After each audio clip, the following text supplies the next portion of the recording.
If I had a mushroom, I'd tell you what I'd do. I would take that mushroom and split it in two. Oh, if I had a mushroom, I'd tell you what I'd do. I would take that mushroom, and I hope that you would too.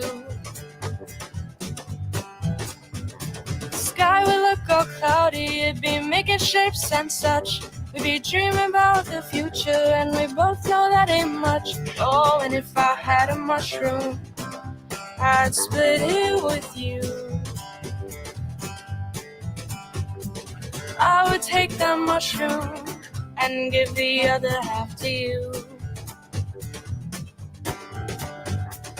We could hang a hammock between the two trees. We can sit and listen to the sweet breeze. Oh, and if I had a mushroom, I'd tell you what I'd do. Oh, I would take that mushroom, and I hope that you would too.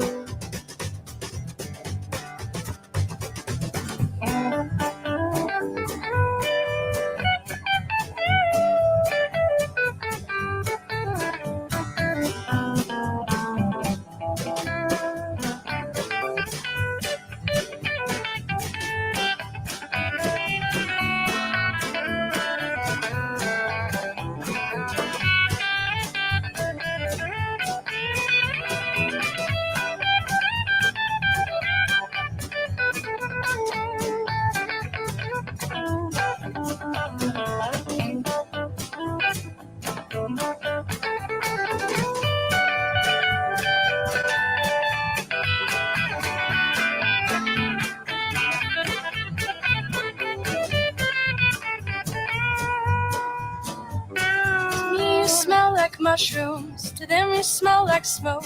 Just open up your heart and let me take a toke. Oh, and if I had a mushroom, I'd split it in two. Oh, I would take that mushroom and give the other half to you. We can dream inside the forest, sleep inside it too. Those purple little fairies remind me oh so much of you. Oh, and if I had a mushroom, I'd tell you what I'd do. Oh, I would take that mushroom, and I hope that you would too.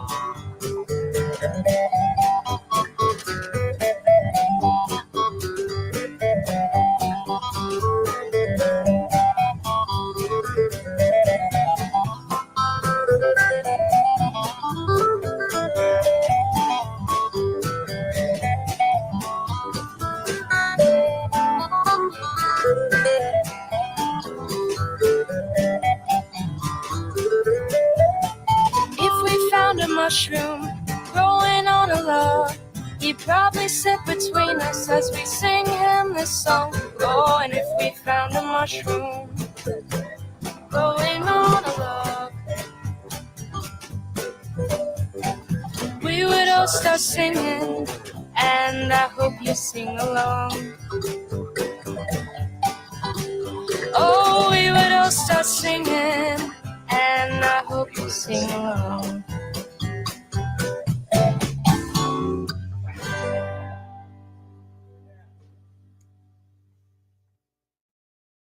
Every 5 seconds, 12 hours a day.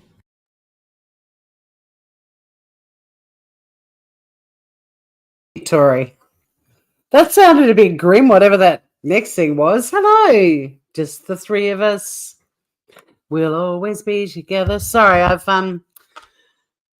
finally started using Voice Meter, which is meant to make my voice sound better when I go live. But every time I have to set up a live, I spend about 25 minutes watching a video on how to adjust all the settings, and I had it all perfect. And then I went into StreamYard and the mic wasn't working. So then I fixed all of that. But in doing that, the audio wasn't working. So, yeah, sorry about that, Groovers. But we got to hear the Mushroom Song.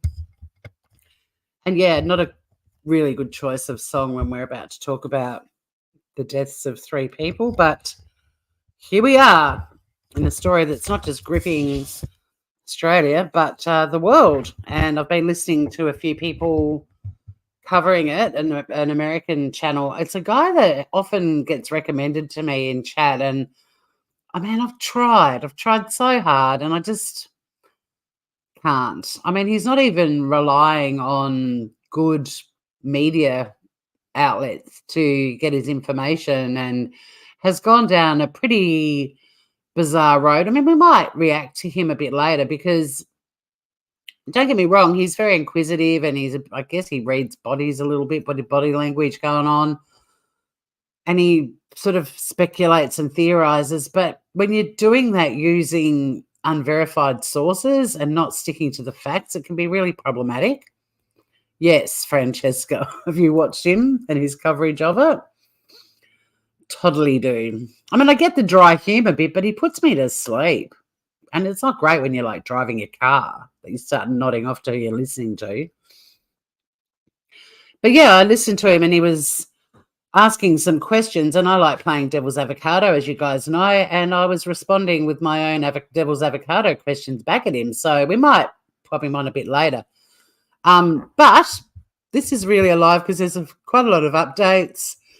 We are, even though I've just slagged off mainstream media, we are going to have a look at some of that, only because I've got a video, which I'm going to play next, which goes through a lot of the latest information, but it is from a mainstream media TV channel, but it just sort of sums up a lot of what's happened since we were last talking about it on this channel. But it also includes the story that broke a couple of days ago about how Erin Patterson, one of the houses that she sold recently, had a wall of death, a death wall, where her daughter had drawn all of these morbid, I guess, things, you know, me, R.I.P. and R.I.P. Nana, and the guy that was engaged to paint over the wall when they were reselling it has spoken out about how creepy it was. So that is included in the little news story. Oh, good. It's not just me. Thank you. Because so many people are like, oh, he's just the best. And I'm like, is he though? Is he though? So, yeah, I am going to be playing a Channel 9 story only because it sums everything up, but it also includes a little bit of a connection to this channel too, where social media and the fascination with it, and it all turns into a bit of chaos. The local mayor has spoken out about that, so it's very on point with what this channel discusses a lot. But yeah, be very mindful. This is a mainstream network, and it does include this bit about the wall of death. Just, you know, because it's not getting juicy enough already. But we're going to be looking at a statement that Erin put out this week that Todd reacts to, or discusses. So maybe that's when we'll do the reaction and look at what he thinks about her statement.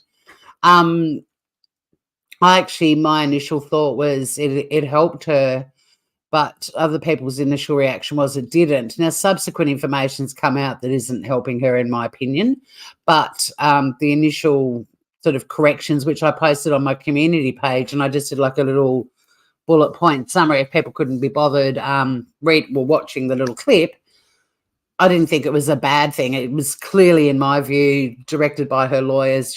It was known that she'd gone to Melbourne to speak with her lawyer. It very much sounded like a statement that the lawyer had said, look, there's a lot of questions and let's start nipping some of this stuff in the bud, because obviously rumours are flying all over the place.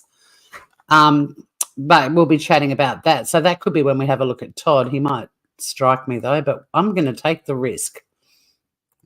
But first up, just as a little summary of what's been going on in this story, we'll watch this Channel 9 segment. Never heard of Psych for Sore Eyes. Let me just get a YouTube window up and I'll subscribe. I always take your recommendations. What a great name, Psych for Sore Eyes. Oh, there's a Psych for Sore Minds. Is that the one? 51,000 subs, a Psych for Sore Minds. Hang on, I'm going to give it to StreamYard. Oh, good. The garbage truck just went up. I just had this moment of, did I put the bin out? And normally I put it out in the morning because I get up so early and I like to empty all the bins. Not that I've got many bins, but, bathroom, desk bin and kitchen bin, and put it out first thing in the morning. But I was so organised yesterday. I put it out and I had this moment of, but if it's Psych for Sore Minds, I've subscribed to them anyway. Okay. So let's whack on this Channel 9. Like I said, mindful everyone, this is mainstream media in Australia, but it does have a very good summary of a lot of issues that I thought we might chat about. I've also got a fantastic article, well, in my view, it's fantastic, which we will be looking into as well. John Sylvester has written an article for The Age, and he raises 12 questions that he thinks investigators should be asking Erin, and we'll chat about that stuff too. I'll tell you a bit more about John Sylvester shortly, but if you follow true crime in Australia and you don't know who John Sylvester is, you don't follow true crime very well. Just saying. It does look interesting, doesn't it, SRB? All right, latest updates. There it is. There's the Wall of Death. I'll stop occasionally for commentary. It's just a couple of minutes long. Here we go. So I'll probably only stop once for commentary. I am dead. No, I am really dead. That's just one example of the macabre scribble on the kitchen wall of Erin Patterson's former Corumburra home. I was a little bit scared, mortified. What parent would let a kid draw on this wall? The 48-year-old, who police say is a suspect in the poison mushroom. Just remind me to comment on parents allowing kids to draw on walls when this finishes, because this first bit about the Wall of Death, I'm just like, whatever. Some painters come out and said I had to paint over a wall. Who cares? But I do have a funny little story to share on that topic. Mushroom case lived in the Shalcott Road home with her now estranged husband, Simon, and their 2 kids. This local tradie was asked to paint over the disturbing images last year when the property went up for sale. The tombstones down the bottom sort of done it for me. Like rest in peace grandma and rest in peace me and all that. The painter says detectives have asked him for the images. It's yet another bizarre twist in this case. Yesterday, a bombshell statement made by Erin Patterson and sent to the homicide squad detailing her version of events was made public. The Leongatha woman admitted she lied to investigators and claimed she ended up in hospital herself after also eating the beef Wellington that killed Don and Gail Patterson and Heather Wilkinson, and has left a local reverend fighting for life. So I'm just going to stop it there for fair use commentary, but pretty interesting because that was an expansion on what we knew the last time we were live, which is she did actually eat the beef Wellington as well. There's controversy regarding her lying about throwing out the dehydrator. Not convinced her explanation's great. However, she did provide some of the beef Wellington to the police to do toxicology testing. The other thing that came out in the statement was, although the police said the kids were there but didn't eat the beef Wellington, they were actually at the movies, and that would be something the cops could very easily verify. But she did serve them the beef Wellington later in the day, and they don't like mushrooms, so she scraped all the mushrooms off. Pretty interesting. And I did read that if you put dehydrated mushrooms into something like a beef Wellington or whatever, because they're in dehydrated form, they don't compromise the rest of the ingredients in the pie if you don't add water and rehydrate them before you. But if you chuck them in dry, they just cook along with everything else, but they don't actually taint the entire filling. I'm learning a lot about cooking with mushrooms that are dehydrated right now, but I always if I buy dried mushrooms, I always soak them before I use them. But I'm never buying dried mushrooms again. I love a porcini, and I'm like, for now, no thank you, ma'am. Yeah, they don't have juices, exactly. Okay. Erin maintains her innocence and says she's grieving too. It's not Midsummer Murders. This is Karanbara. This is real people's lives. The admissions thrust the Oh, 5,000 people. so that was the mayor's comment that it's not Midsummer Murders. Because as usual, I mean, look, it is kind of, though, let's be honest, the story itself. But in terms of people sleuthing and potentially rocking up in Karanbara, Leongatha, snooping around, yeah, it's not Midsummer Murders. But that I'm going to have to grab that little bit of him and put him in one of my Stop the Madness videos, because I'm going to work on another one. Yeah. People back into the spotlight. People are talking about it, as we always do, about things that happen in our community. Police believe toxic death cap mushrooms were served at the lunch. Erin says she bought them from a supermarket and an Asian grocer in Melbourne. I think it's a little bit ridiculous, in all honesty. St Joseph's Church here in I don't know if that was, I think that was badly cut and dropped in there, to be honest. I don't think Nathan, the mayor, is talking about Erin saying she got the mushrooms locally and also at an Asian grocer in Melbourne. It makes more sense to me that he's probably still talking about it's not Midsummer Murders, and people's fascination and sleuthing with this story is what's ridiculous. That's my hunch. But like I said, dodgy mainstream media. But isn't it weird that little comment, I'll play it again. I'll play his Midsummer Murders bit first. I'm on to you, mainstream media. You can't fool me. town of less than 5,000 people back into the spotlight. People are talking about it, as Wait, that was we always do. Murders. It's not Here we go. Midsummer Murders. This is Karanbara. This is real people's lives. The admissions thrust the town See how that was like he actually ended the sentence with lives? Like he was still, he hadn't finished yet, and they've gone, whoop.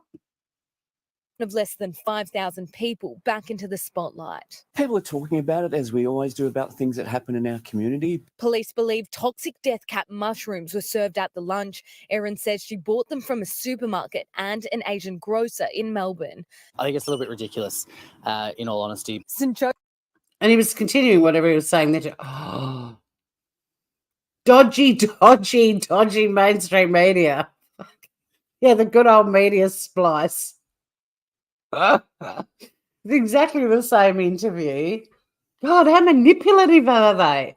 And the poor guy is speaking out, saying it's not Midsummer Murders. Can we stop sleuthing this? They've just gone and thrown more fuel on the fire.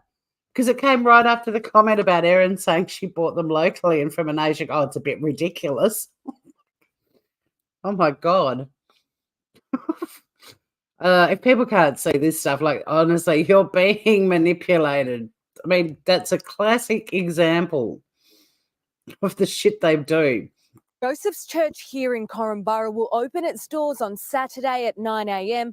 for community members to come and pay their respects to the victims. 9 News understands no funeral arrangements have been made as police continue to wait for a toxicology report. In Korumburra, Gillian Lantouris, 9 News. I'm dead. No, I am really. On the wall. So there you go. There's a bit of an update of some of the additional information that's come out They are so bad, aren't they? So just on the graffiti wall thing, right? So that was put out on mainstream media. I haven't seen one reputable news source. And I mean, I'm even using the word reputable because even these sort of independent ones that I prefer to favour over other ones, and even like the ABC, which is meant to be independent and very much isn't, but they still don't put shit like this out. Like there's no ABC article about the wall of death. Just so they're my sort of more reliable sources. But just on that, like my brother and his wife, when they were posted to Singapore for a few years, they leased out their home here in Tassie, and it was right after he'd finished up as the premier. And the people that moved in had an autistic kid who drew penises with like permanent marker and wrote dick and stuff like that all over the bedroom wall that he had while they were renting my brother's house. And before Will and Nikki came home and moved back into their house, presumably the tenants, because they didn't know anything about it, it was only because someone we know went there while the tenants were living there and saw the wall for herself. But presumably the tenants had to get a painter or somebody in to paint it before they left the property. And imagine that. It could have been a headline, you know, former Tasmanian Premier has a room full of dicks on the wall. Like, kids do crazy shit. So, I don't know. Do we want to, like, I mean, okay, the daughter apparently is a bit goth, but does that mean that, you know, that wall of death shows that they all had murder on their minds? I think not. But yeah, just a little story there of how he's, I know, great headline, former premier and his wall of dicks. Well, we have got the wall of cunts out at Mona, so he might as well have had a wall of dicks, I guess. By the way, the wall of cunts at Mona is an actual thing. It's plaster cast finolas of 50, I think, ladies, or was it 90? I don't know, but it's a whole wall of different vulva. And I actually think it's great because I think it's sort of, I think young women, especially, and men, young kids even, that see it, it normalizes them in that they're all different.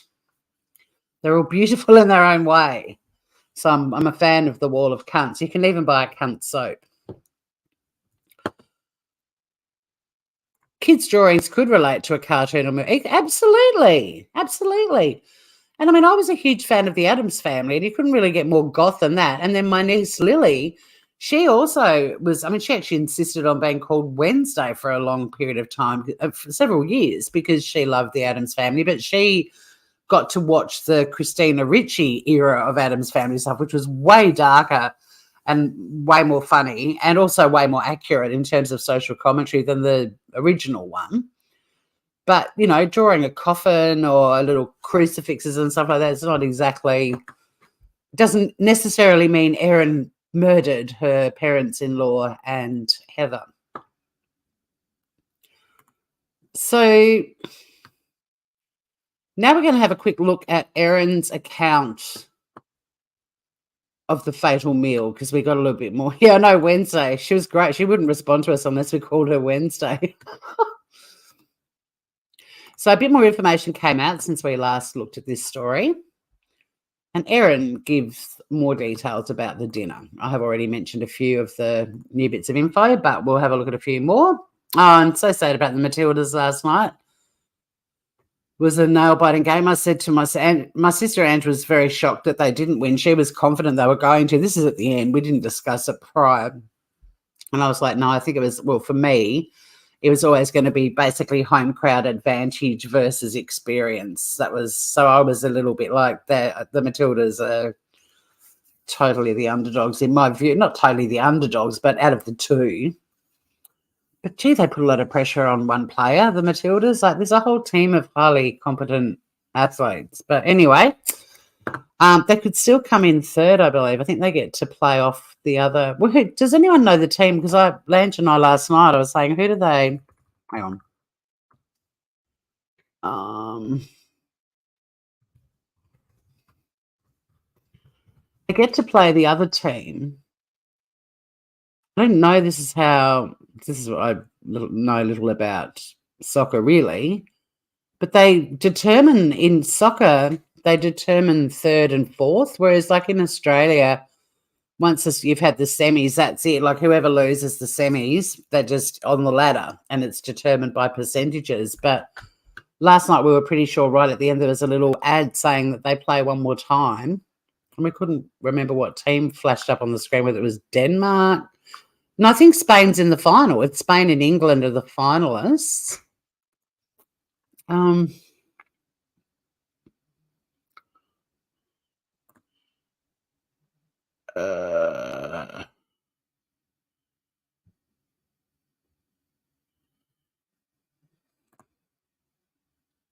no, it's actually saying it's it's a wrap, which is a stupid way to start an article. But then it goes to say Australia bows out of the tournament, but will now face Sweden to determine who finishes third on Saturday. It's kind of quirky, hey? All right, so this is Erin's. I love that we chat about all kinds of cool stuff on this channel. Not very focused, are we? But, you know, we're talking about decent true crime channels. Like, even though I think Grizzly True Crime does a really good job, a lot of you in chat, and I agree, like, she just goes on and on and on, and it's on the same stuff. At least we segue and talk about other things going on in the world and then eventually find our way back to where we started.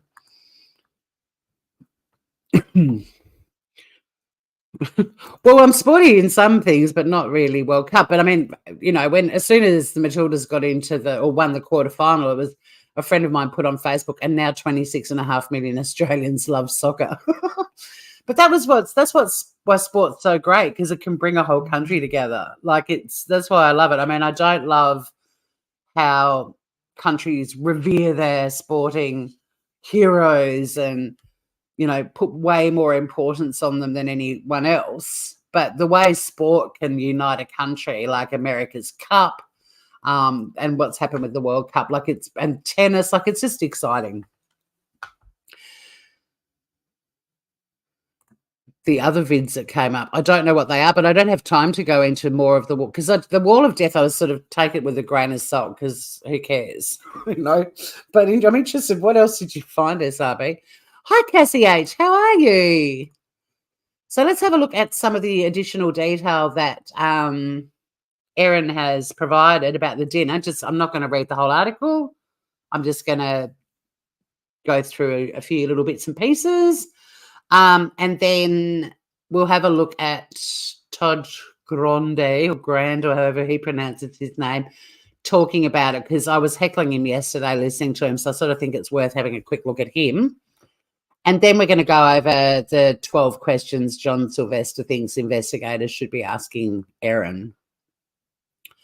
Cassie H., I'm great. How are you? Well, actually, I already know that. You're good. Okay. So a bit more about the mushroom dinner. So there's a nice little summary at the top of this article that, in short, Erin has given a lengthy statement to the police, and I've put that on my community page if anyone wants to watch. There's a little video about it, but also I put some bullet points. And police are continuing to investigate. And Ian Wilkinson remains in hospital, but although he's in a critical condition, he's now stable. So I believe I believe he'll be waiting for a liver transplant from I went down a rabbit warren, my God, guys, about what a death is like after death cap mushrooms. And in fact, that's something I want to talk about when we look at John Sylvester's questions, and possibly even Todd's. There's some critical information about the way you die when you've eaten a death cap, critical information that they don't seem to be addressing.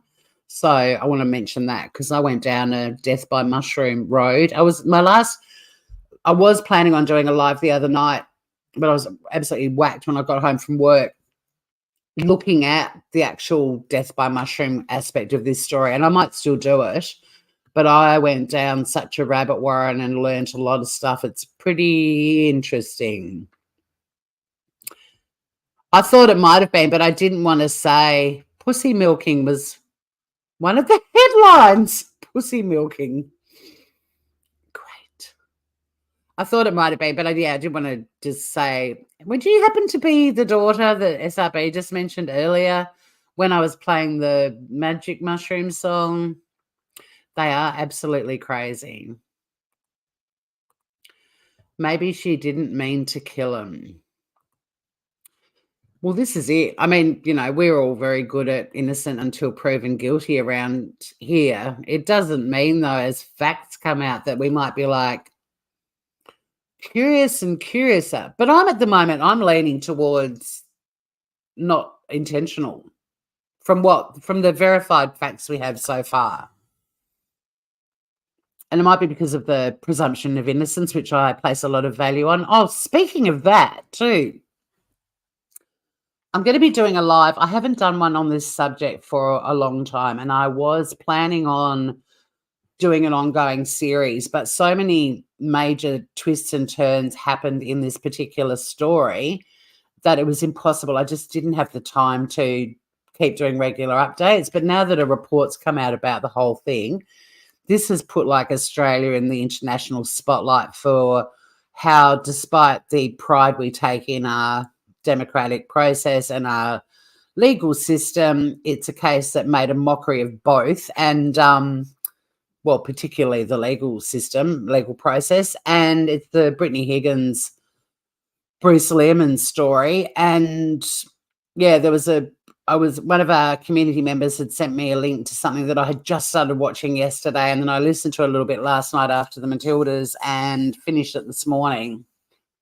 And but it touches massively on the presumption of innocence. So I'm going to be doing a live on that really soon, because the report that's come out and all of the inconsistencies and just the reality of being accused of something, and a lot of powerful people in the country speaking about Brittany like Bruce had already been convicted. It's such a disaster of a story. But yeah, I really want to cover that, because when presumption of innocence goes out the window, how many lives are ruined? So we will be talking about that too. But anyway, back to Erin, who for the moment also has the presumption of innocence. That's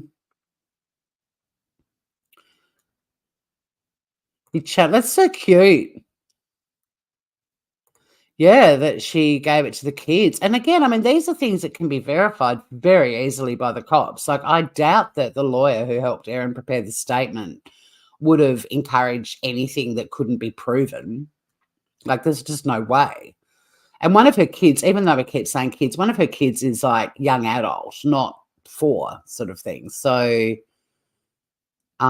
were thinking she'd be happy to nurse them back to health. Oh, and a bit of a Munchausen's of sorts. Or have I gone straight to the deepest, darkest explanation of that? Yeah, exactly. Why would you take the chance with your kids if it was intentional? And yeah, they did. But this then means, Francesca, did she know that if you put them straight into a pie while they're still dehydrated, the toxins won't seep into the rest of the filling? Because you'd have to know that too. And I still, if it was a deliberate thing to do, deliberate attempt to kill them, not the children, but to kill the in-laws or at least render them all incredibly unwell, why would you take the risk of one of your kids potentially, or even yourself, because she ate it too? And she did go to hospital, and a lot of people are asking questions about that too, but it's been verified. That is actually a fact that she did go to the hospital. So, yeah, there's so much to this story. Oh, you got a little bubby to bathe. Cuteness. Chonkers. You sound like our family, like little Buddha babies. And my nephew, Jock, I nicknamed him Bruiser when he was 2, because he was just he's the most exquisite pacifist kind of guy you could imagine. But even as a little kid, he was just like a little bruiser. Munchausen by mushroom. Another channel thinking it as well. Interesting. I didn't go down that road at all. To me, the fact that she ate it and she fed it to her kids later in the day, and just scraped out the mushrooms. To me, that indicates it was a horrible, horrible accident. The key to all of this for me is the Asian grocery, but we'll get to that shortly. But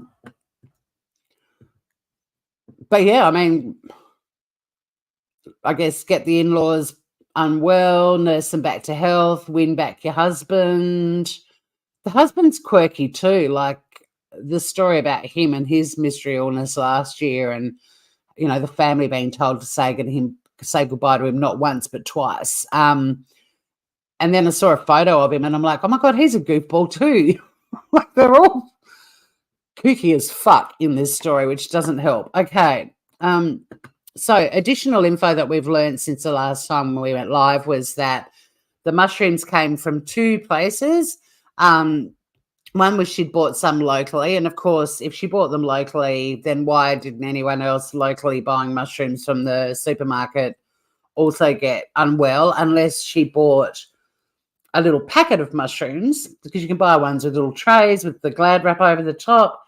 And if it was an individual randomly packed, see what happens with this, like, because there could be a sinister plot of some sicko who works in a supermarket, guys. So hold that thought. But yeah, if she bought them in like a little packet, then that does explain why nobody else locally had any issues with the mushrooms. But she also said that she had bought dried mushrooms at an Asian grocery quite a few months ago, and she used those in the beef Wellington as well. Now, the Asian grocery, that's where Todd, who we're going to react to shortly, had a few things to say that had me heckling him. So you'll see that in a minute. In fact, I'll get him up now because otherwise I'll forget. Don't you dare strike me, man. All fair use and peace and love and happiness on the YouTube world. One benefit is he does do videos, so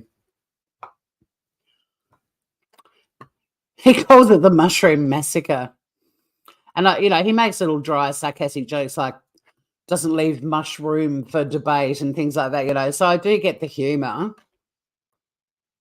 And I get it. It's great. It's fascinating listening to other people's takes on it too. But there's a few questions that he asks, and I'm like, it's a bit like the Idaho 4 stuff. There were all these questions about Dylan Mortensen. I could easily come up with a different question that sort of was like, well, which one is the more valid question? I've got multiple chins too, SRB. But chonkers is a cute little chonk. I love families that do that. I love families that aren't like, there's my miracle baby and she's perfect. Like, I love families that are honest. They're like, you're a little Buddha. Yeah, you are, little thumper. But multiple, if there's ever an opportunity to be absolutely exquisitely chunky, it's when you're a baby with all those little rolls and the little rubber band hands and the little chunky thighs. Oh my God, how fucking cute. Way better. I cannot handle skinny babies. I'm sorry. I mean, I was 5'2" when I was born. I was tiny and dehydrated and 2 weeks late. Don't get me wrong, not long out of the womb, I was chunky as hell, but I want the chonkers. The chonkers, you can just chuck them on your hip or hold them, and there's no safety concerns, because if you do accidentally drop them, they're going to bounce. But the skinny babies, I mean, I'd never drop a baby. I'd never have dropped a baby. I did put my cousin Tom in a hammock once that flipped over, and that scared the fuck out of me. But little scrawny babies, I'm like, I don't know what to do with you. Little chonkers, you're just like, boom, on your hip, let's go, chonk. Easy. They're so cute. I love the chunky babies.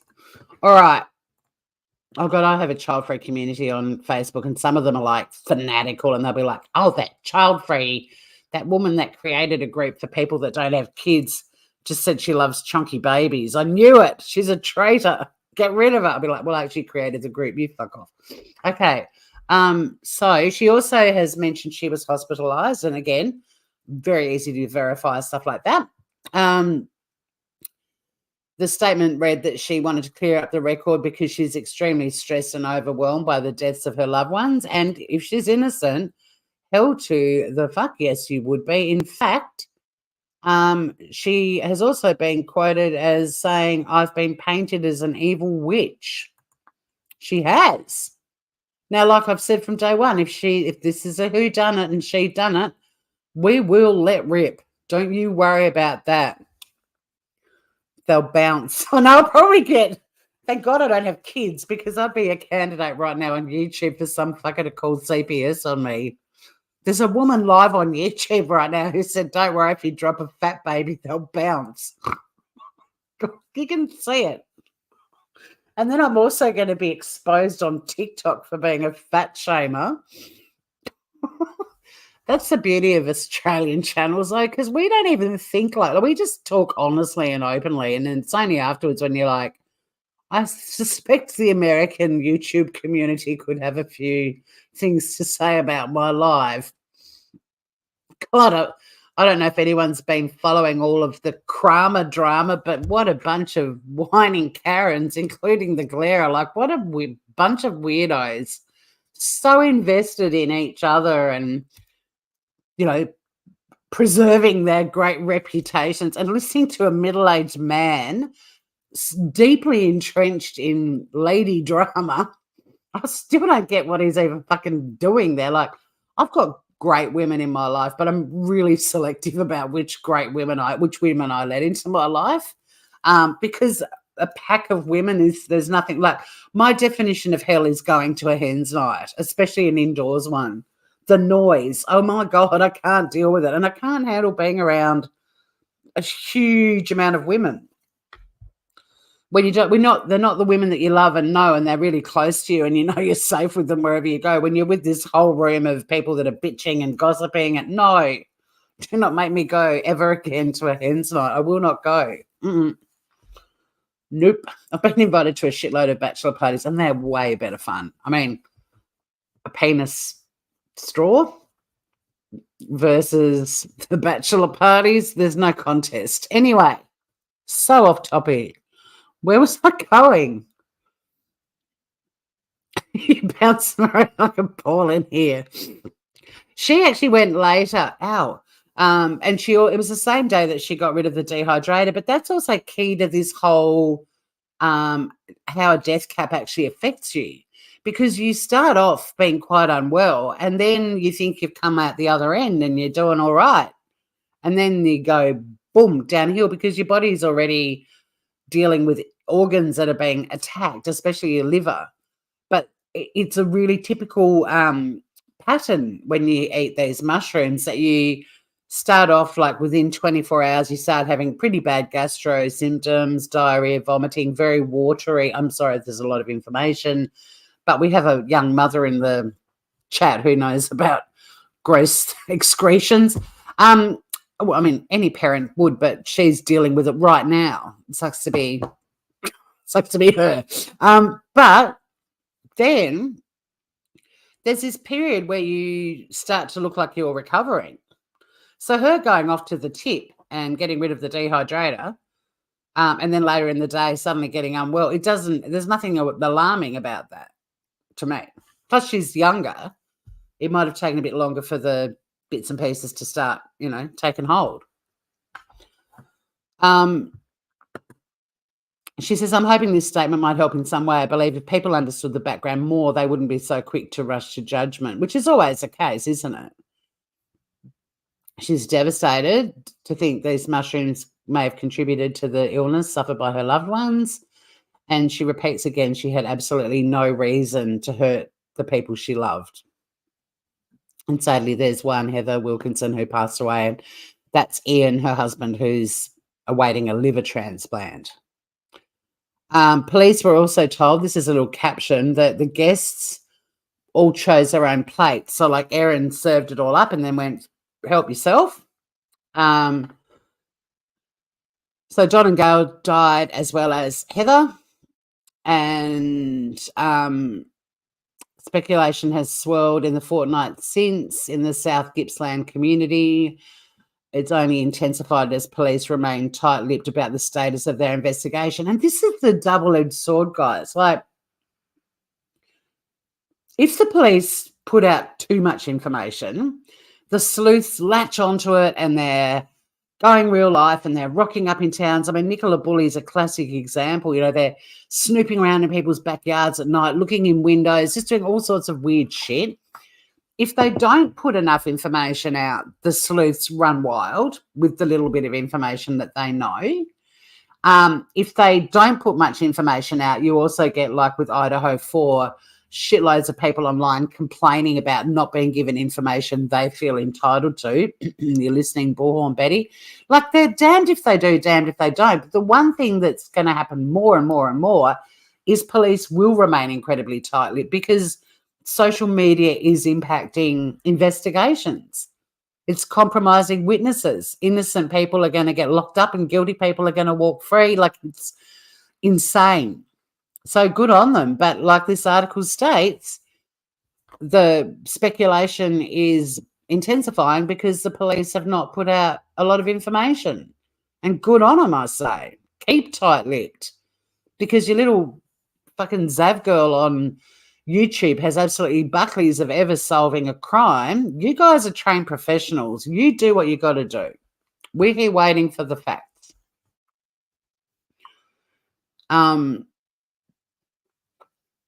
They just confirm again about how the death cap mushrooms. So then there's more in the statement, including that she has actually said that she regretted giving the no comment interview.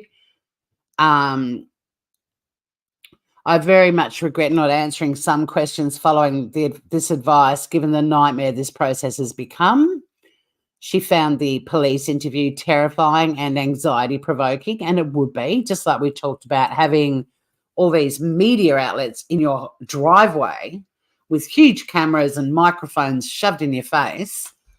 That would freak people out, even when they're nothing to do with crime. Like when we used to go around to interviewing people on the street to do vox pops, and they were just audio, and you'd hold a microphone, so many people would be like, nah, can't do it. So that's legit what she's saying. But once again, we see it on YouTube all the time, but channel creators, you know, they're so critical of someone giving an interview to the media, but they're not media trained people. This is unfamiliar territory. This woman's just fed family members a meal and 3 of them are dead. One of them at this point, when she first spoke to the media, was in a very critical condition. And suddenly she's got to be some sort of media trained professional. And even when we looked at the interview, like if she was bawling her eyes out, people say it's fake. If she wasn't, they're like, why isn't she crying? Like, you're damned if you do, you're damned if you don't. Has been confirmed that she prepared a beef Wellington. Contrary to initial reports from police, who said the kids were present but didn't eat the meal, Ms. Patterson said the kids had actually gone to the movies prior to lunch. She served the meal and allowed the guests to choose their own plates. She then took the last plate and ate a serve of the beef Wellington herself. And that last plate bit's crucial too for anyone that sort of like, bullshit, the kids were there. This statement was very well written and well prepared. But the fact that she took the last plate, and Ian Wilkinson's still alive. So Ian Wilkinson at some point is going to be interviewed as well. So it's highly unlikely that anything that's in her statement that her lawyer helped her put together can't be verified. Hello, Scout. How are you, gorgeous? The mushroom mystery or murder continues, Scout. It's getting juicier by the day, but weirdly, I'm still leaning towards innocence at the moment. There's a few things that I'm like, that doesn't help her case. But there's more things that I'm like, that actually does. And this statement I actually think does help her case. For the most part. But channels like Todd's that talk about media, they talk about updates, but they've accessed unscrupulous media sources. Yeah, you can listen to all of that. By the way, this is the ABC, which is the source that we generally use the most because they are very, very cautious about not going outside of things that have already been verified. And they were actually the ones that got this statement as well. So they're a little bit more credible than some of the other ones. They're way more, in my view, but they're definitely not a neutral, apolitical publication. but that doesn't impact their reporting on crime or mysteries. Now, the mushrooms were a mixture of button mushrooms that she bought at a major supermarket chain, Woolies, I believe, and dried mushrooms that she bought at an Asian grocery store in Melbourne months previously. Yeah, I've got not sure if it's shiitake. I've got some mushrooms, I think, in my pantry that I probably bought 4 months ago. Like, see them, grab them. Well, they might be porcini, I don't know, but not unusual for me to grab them when I see them because, I mean, we've got fantastic Asian grocers in Hobart, but down this way, if you see them at the local grocery down here, it's like, they're mine. That was the following night that she gave the leftovers to the kids for dinner. So the thing about the kids not eating it, they actually had it the next night, but because the children don't like mushrooms, she scraped them off the meal. So if she deliberately put death caps into a pie, why the fuck did she eat it? And also, why did she give some to her kids? Let's just play devil's avocado. Well, no, not even devil's. These are the questions I have. This isn't me being a devil's avocado. I have these questions. See, the defense lawyer in me, you can take the girl out of being a defense lawyer, but you can't take the defense lawyer out of the girl. We're great, thank you, Scout. Actually, gratuitous sunny shot. There she be. On the ottoman. She actually spent last night when my sister came around to watch the Matildas, little gathering here. There were a few of us. But when my sister got here, she was eating her dinner, and when she finished, she took herself off to bed. And Ange was like, did she just take herself off to bed? And I'm like, yep. She goes down to my bed and sleeps there till she hears me getting ready for bed. And then she's like, now it's my turn to be out here. And she gets the zoomies and wants me to chase her around the house for about 3 hours before I go to bed. And I'm buggered by then. She's lucky if she gets 10 minutes. Well, this is the big question, Scout. Yeah, what if they did come from Woolies?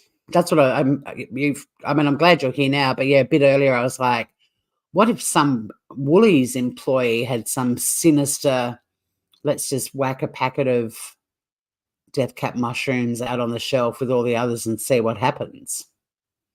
There's some weird people out there, people. Back to the article.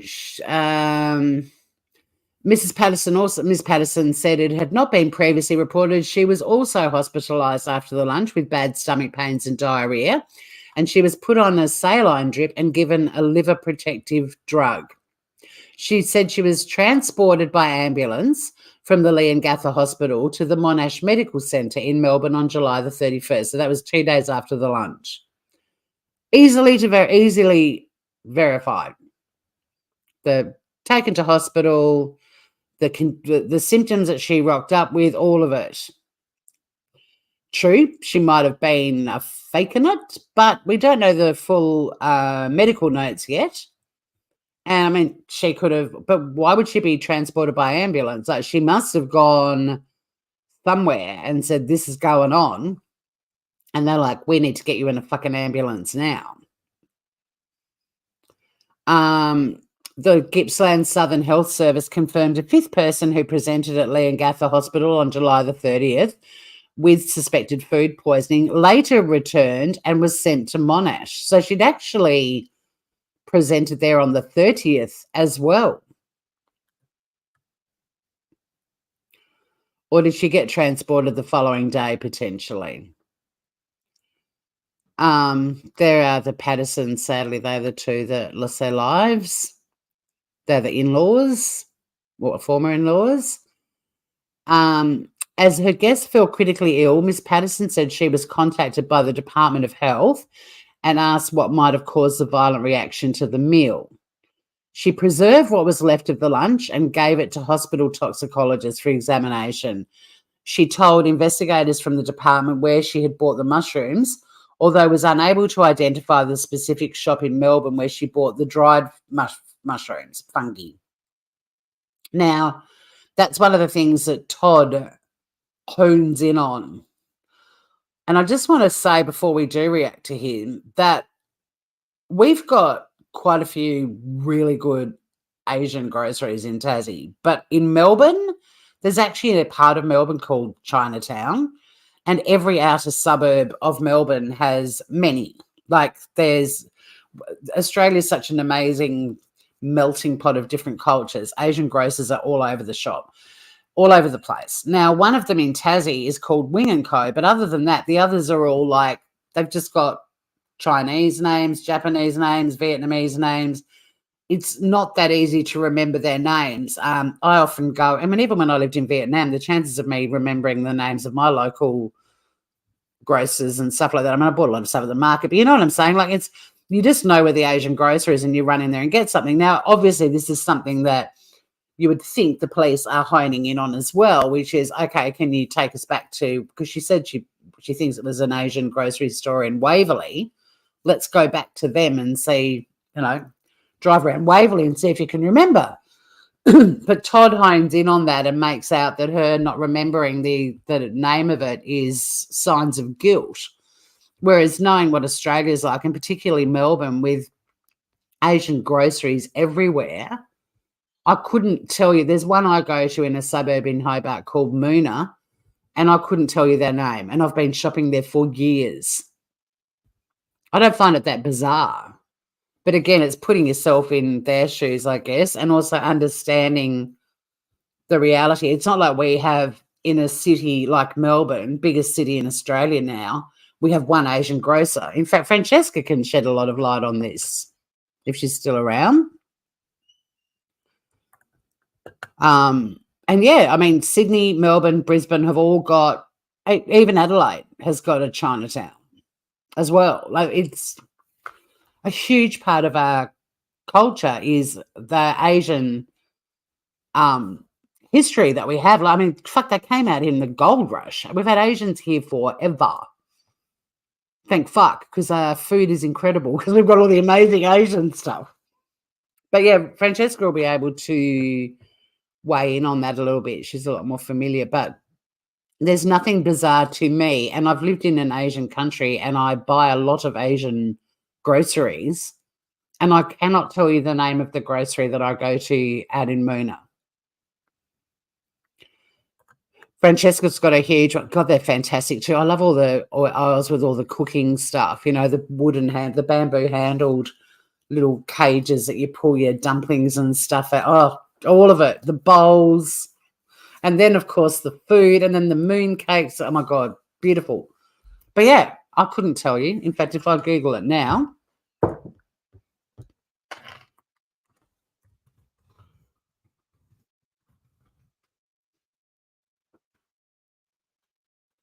Well, there's actually 4, 5. Oh, hang on. No, there's heaps. Hong Yi is the one that I go to. Only because I recognise the address. Oh, wait. Is it Hong Fat? Hang on. I'll have to look at a picture. It's Hong Fat. There you go. But there's also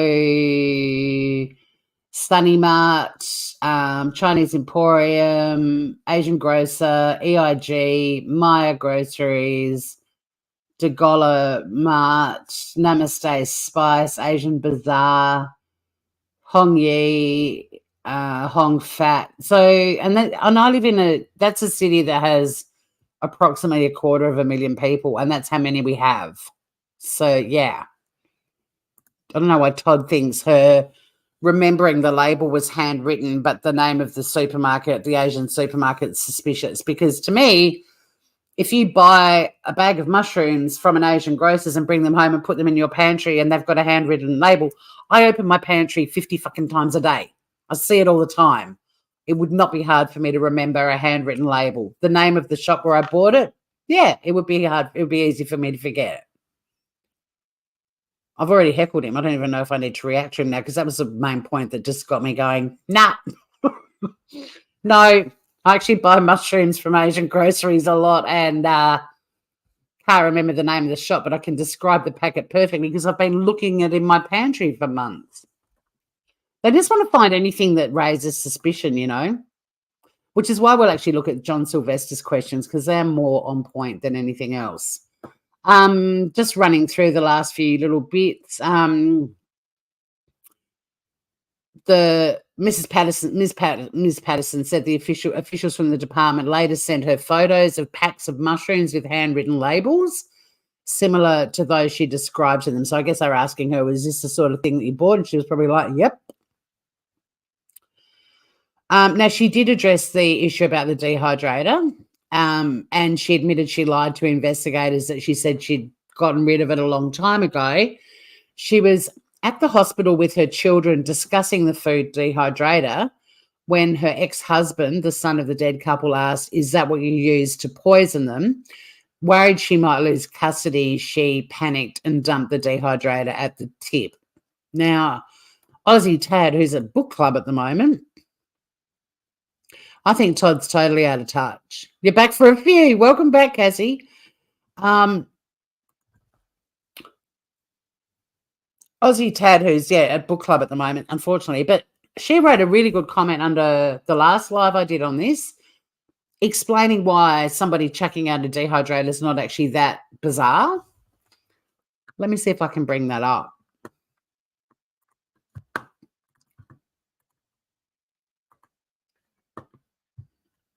She played a bit of devil's avocado. But that's Erin's explanation too on why she chucked it out. And it kind of, I reckon a lot of people, especially if you didn't do this deliberately, but you're like, fuck, he's going to point the finger at me and say I used my dehydrator. I'm going to get rid of it. But yeah, she does admit that she lied, but she also admits that the whole cops in her facing was fairly daunting as well. But Aussie Tad writes, read the dehydrator. We initially heard it was taken from her home. Then it was said it was found at the tip. Let's just say she accidentally cooked something and then she heard the next day people had gotten sick. Would you keep the dehydrator? I wouldn't want to keep it, that's for sure, and have it contaminating my cupboard or food in the future. Also, if you cooked a meal on Friday, then 5 days later people are dead. When police ask you for evidence of the food you cooked 5 days ago, where do you find it? Unless she has a compost heap, I'd say check my bin. And if it was the Monday, I'd be saying, oh, no, the bin was taken last night. You'll have to check the tip. So, yeah, we don't know. And she also says still local reports are people are not pointing fingers, just waiting and wondering and hoping for more information from police before piling on. But yeah, so she's just sort of written what would go through your mind. It kind of, you can make logical sense. I mean, the worst part of that part of the statement is that she lied, but I also believe she's kind of explained why. And I can understand that. I mean, I used to interview people myself and witnesses and so on, and it was all terribly uncomfortable and awkward for a lot of them, and a lot of them fucked up. And that's where it's a good defense lawyer. You'd be like, hey, that witness has said something very different to the statement they gave to the cops 6 months ago. I might be able to get an acquittal based on that. Like, that's how you think.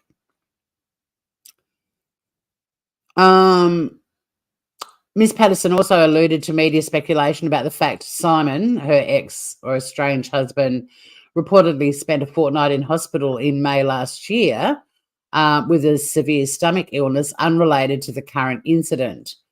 She said she had reluctantly agreed to nurse Simon for 3 weeks after he was discharged from hospital before telling him she didn't want to reconcile with him. So she actually, nursed him back to health. If she tried to knock him off, wasn't that the perfect opportunity to do it? Family's already been told twice to go and say goodbye to him. He had a bit of a turn in the night, sadly. Simon gone. She was nursing him for 3 weeks. So, and the use of the word reluctantly, I get that. I was with a guy who our relationship had ended, and then he was hospitalized, and I went in and kept him company and looked after him in hospital, like helped out. I mean, obviously the hospital was looking after him, but our relationship had ended. And I felt obligated to go in there. And then he recovered and left hospital. And I was like, see ya. And about a month later, he was hospitalised again, spent a year in hospital, and then died. I could have been sitting at his hospital bed for over a year. So I understand the use of the word reluctantly. I mean, I did it. I was happy to, well, I wasn't happy to do it, but I felt like I needed to do it. Her estranged husband had intended joining the fatal lunch, but told her prior to the day he wasn't attending. And then she paid tributes to the parents-in-law, saying she'd been close to them for a long time, had maintained a positive relationship even after the marriage breakdown. Our relationship had continued in a fairly amicable way after I finished the relationship with their son, Simon. It was affected to some degree by seeing them less after the marriage breakdown. However, I never felt differently towards his parents. I had a deep love and respect for Simon's parents, encouraged my children to spend time with their grandparents as I believe they were exceptional role models. A rep for the ex-husband, Simon Simon declined to comment. Investigations continue. Erin is willing to assist police, potentially to the extent of being re-interviewed. Victoria Police's most recent statement is there's no update on the investigation. And yeah, they're keeping it very tight-lipped, and that's what's pissing people off because they can't sleuth. So now they'll just do what they do with all the cases we see on YouTube and just start making stuff up.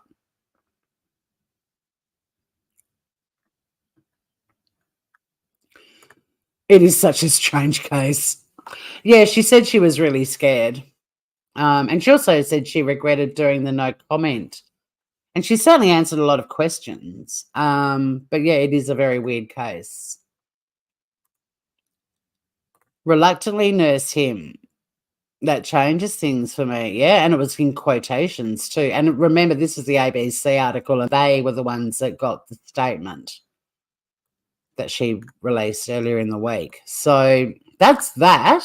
I don't know if we actually need to watch Todd, but it was Todd talking about he went very red flaggy, and one of the biggest red flags for him was that she remembered that the label was handwritten but couldn't remember where the grocery store. But I think I've explained why that doesn't ring any alarm bells for me at all.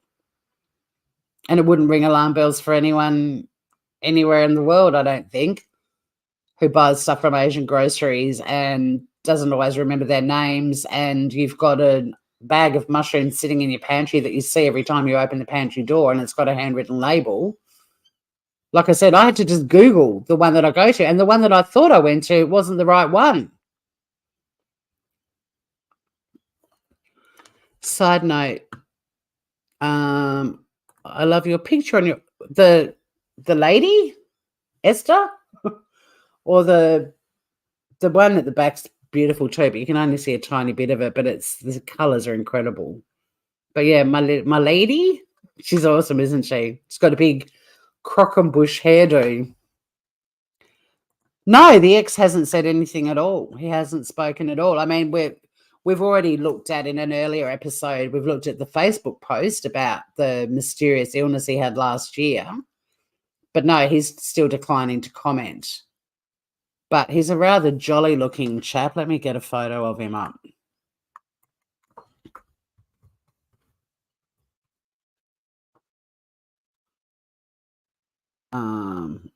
Wait, I'm in Google Maps.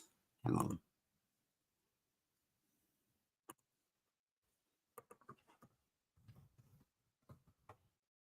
Yeah, so far he's declined to comment.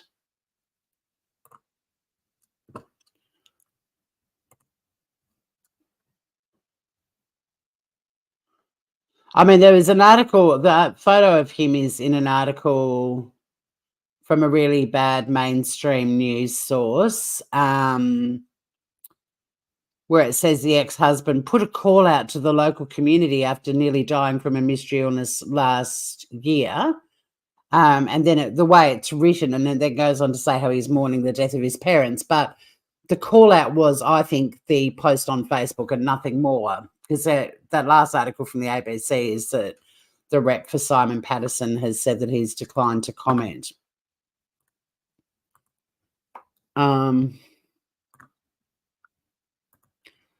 But that's Simon.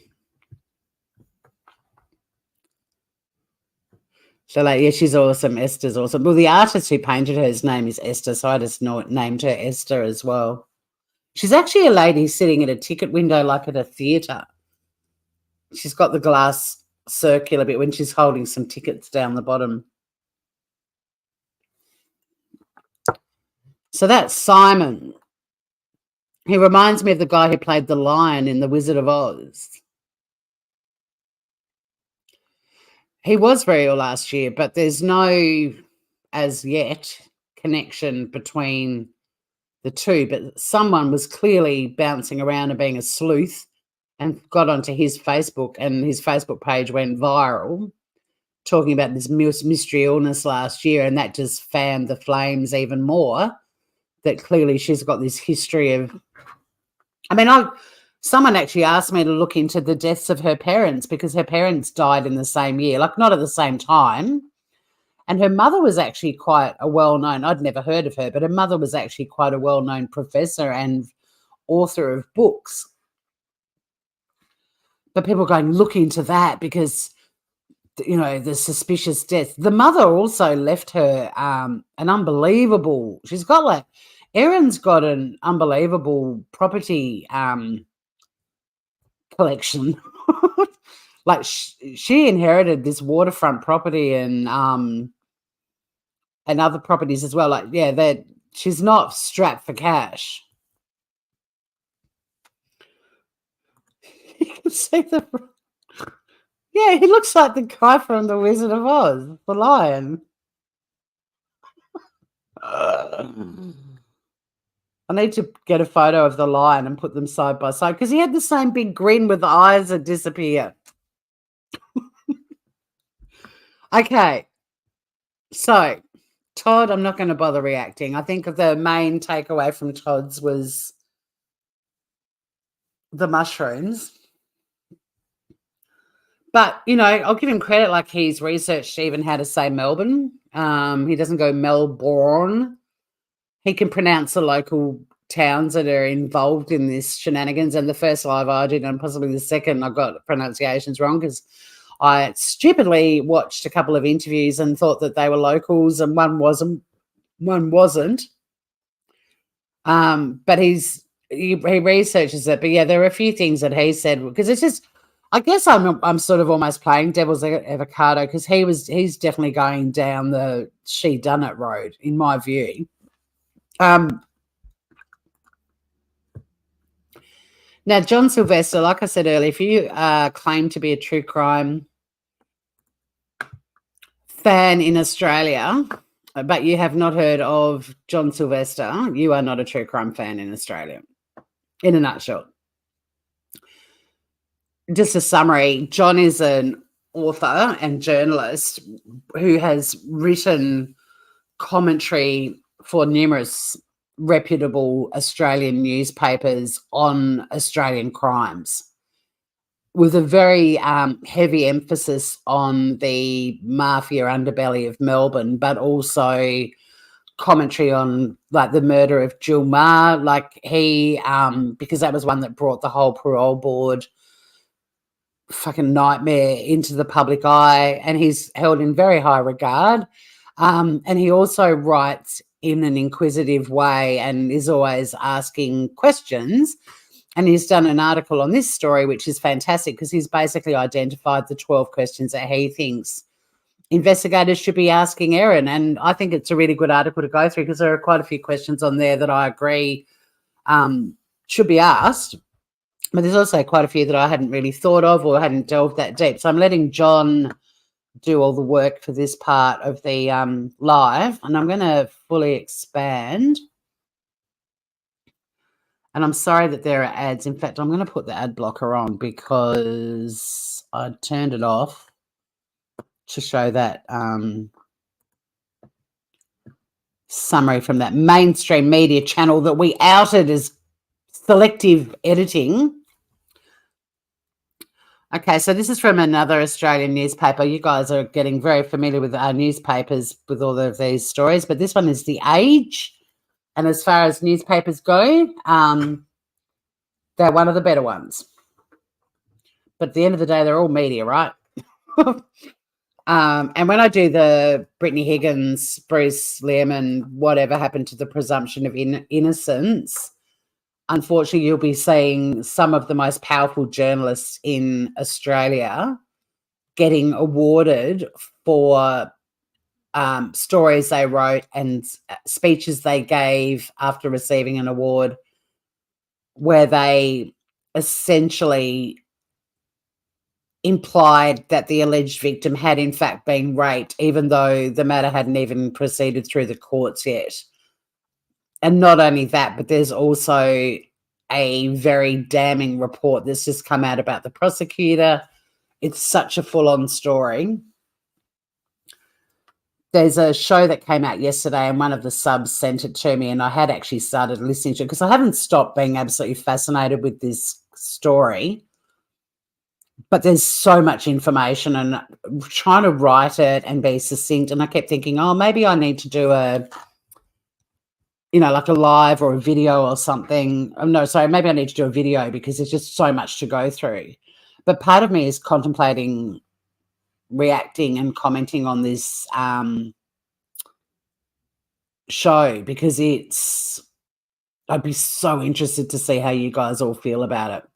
And I've always had an unpopular opinion in that I'm surrounded by very strong women who automatically sided with Brittany Higgins, and I was really concerned that she was traipsing around Australia with our Australian of the Year, who is actually a Tasmanian, former Australian of the Year, who achieved some pretty remarkable stuff in her own right.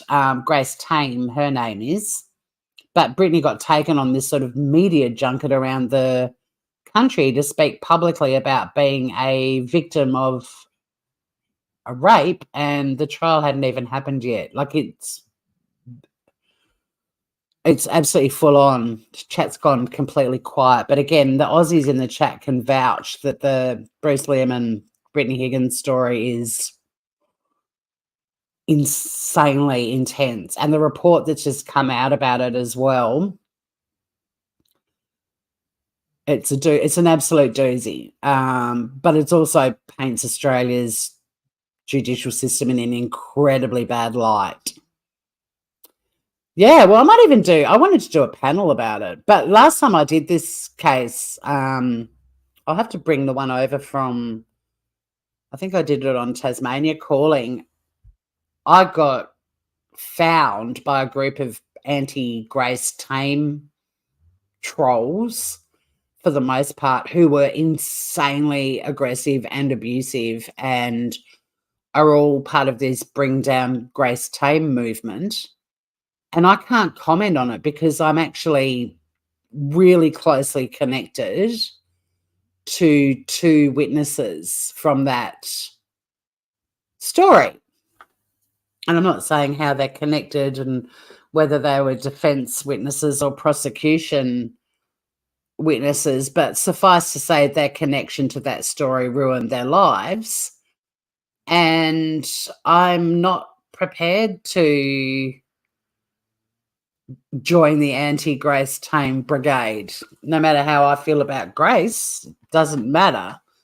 I have a conflict and I can't speak on it. But they were really abusive. They wrote comments after I repeatedly said, I'm really sorry, but I cannot do that.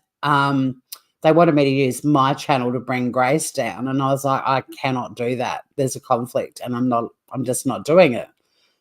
And then I got all of well, no wonder your channel's so small and your channel's never going to grow and you're gutless. And we finally found someone we thought would speak out about it. I'm like, I will speak about controversial subject matters for sure, but I can't when I'm a fucking Tasmanian. She was Tasmanian, or she was Australian of the Year. She's Tasmanian. We're all connected some way along the way, and the connections to this particular story are insanely close. And I'm just not going to do that to the two people that I actually know personally and adore. Like, they're parts of my world. So, no.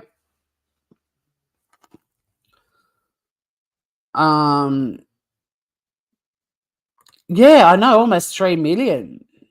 Yep, she did.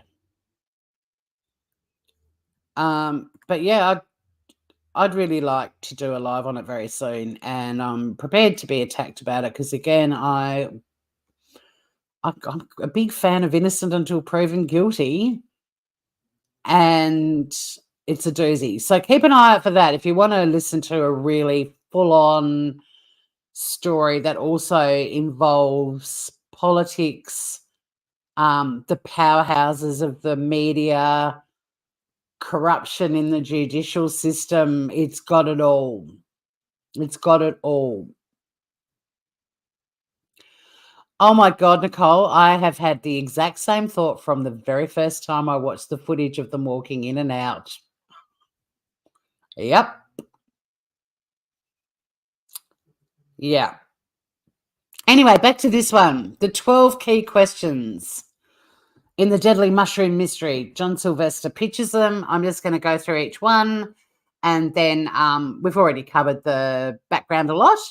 Look at that beef Wellington. Yes, I will be making one on my channel soon.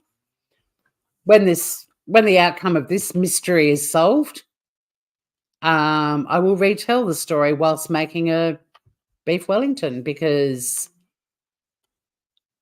my channel, which is going to sort of have a slight shift in focus and combine two of my greatest passions,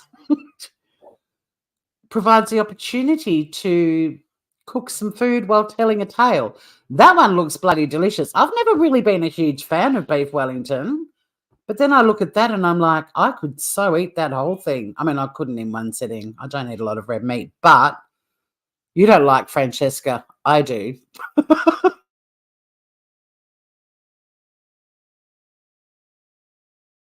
Well, I mean, I don't actually eat a lot of red meat or cook a lot of red meat, but that to me, sliced up thinly with some, look at that crunchy pastry. Anyway, it's not about the beef Wellington. I mean, it kind of is, but it's not. All right, so here are John Sylvester's 12 follow-up questions. Anyone rocking in late? John Sylvester is probably the most senior and very highly regarded journalist and writer who reports on and writes on crime, basically, in Australia, real crime. Very into, and writes for our most reputable newspapers, very into the underbelly mafia scene in Melbourne, but also provides commentary on pretty much any crime that attracts media attention in Australia. SRB, you can come to my house when I make that beef Wellington. Francesco, you can come over the following week when I make something vegetarian or non-red meaty. Okay, so, and I've already covered question one. You don't remember the name of the Asian grocer, but can you take us to the location? And yeah, I think that's a critical part of the investigation as we speak. I would not be surprised if that is a let's go to Waverley, show me the shop. And she'll go with them, no doubt. And I'm pretty sure it's down this street. And then they'll go down the street and she'll see like 3 different groceries. And she'll be like, I can't remember which one it was. Because they've all got similar names. In fact, some of them aren't even in English and I don't know what they mean. I'm pretty sure it was that one. The other thing too is, I mean, in the last 5-6 years, most of our Asian grocers have brought in the old, tap and pay thing, but they used to always be cashos. Like it was always pay by cash. So producing receipts, CCTV, if she does identify the store, they can see if there is any CCTV footage, see if she's on there. I agree, Mel Mackin. Good to have you here. Yep, the pastry has to be crunchy on the bottom without overcooking the meat. I'm going to make one, and it's going to be a doozy. She'll pick the one with no CCTV. But how do you even make those inquiries without getting caught, Like, you can't do a fucking thing on your phone. And her phone might also provide evidence of her going to an Asian grocery in Waverley a few months ago, which would be great for her if it does. I would say this is pretty high on their list. In fact, I don't think it's a fluke either that he's got that as a number one question. Number two, if it was a commercially available product, why have there been no other cases of death cap poisoning? Well, I came up with an explanation for that earlier, Mr. Sylvester. What if there's an angry, bitter psychopath working for a grocery store who foraged some death caps and put them on one of those little polystyrene trays and covered it in Glad wrap and added it to the pile of already prepackaged mushrooms, whacked on the label and put it out there. Let's see what happens. I know it's probably a very outlandish theory, but what if? Because I agree, like if she hand-picked them out of a box in a supermarket and chucked them in the brown paper bag and they got weighed at the checkout and she paid for whatever they weighed, then sure, if the entire box was tainted. But what if there were 3 death caps sitting in this big box and she just happened to be the unfortunate one who picked the 3? Because it doesn't take a lot of death cap mushroom to kill a person.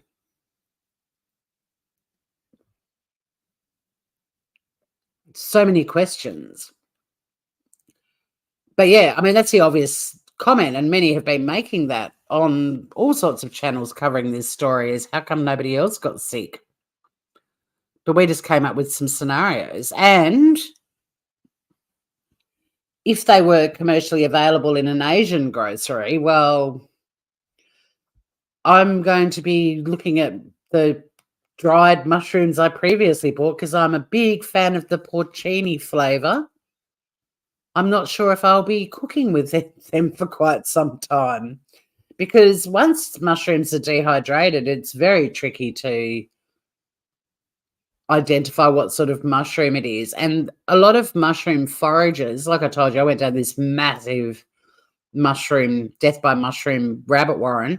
A lot of mushroom foragers say that you can, although death caps look similar, you can usually spot them because they've got a yellow tinge to their gills. But to the non-discerning eye, I used to buy my mushrooms from the box into the paper bag, and I didn't check the gills of every mushroom.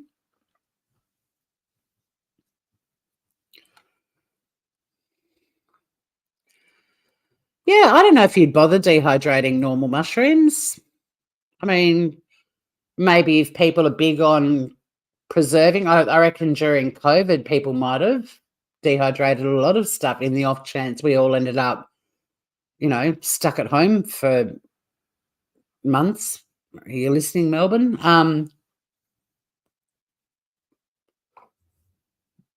I don't know if you'd do that, but it's certainly a way. I mean, I'm sure there are some preppers out there that dehydrate fucking everything they can. Yeah, I haven't been able to find a credible source that talks about her experience foraging skills. So that's why I'm not really, because I made the comment when I first saw her video, I was like, she doesn't strike me as the foraging type. And then I too saw somewhere there were murmurings of her actually being an incredibly experienced forager. And she may well be, but I haven't seen that put in any or printed in any credible, like that ABC one we just went through didn't mention that. The Washington Post even, I don't know which source they're using, but they do use Channel 9 in this most recent article. Let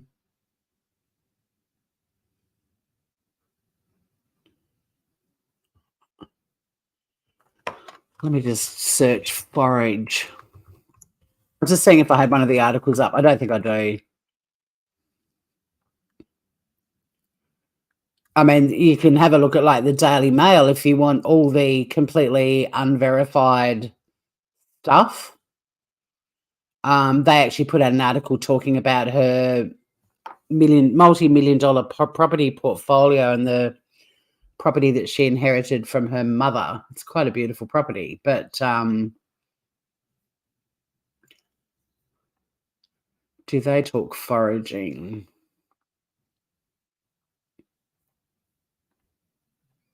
I mean, even the house that's in the interview that we've watched, they bought a block of land and built that place.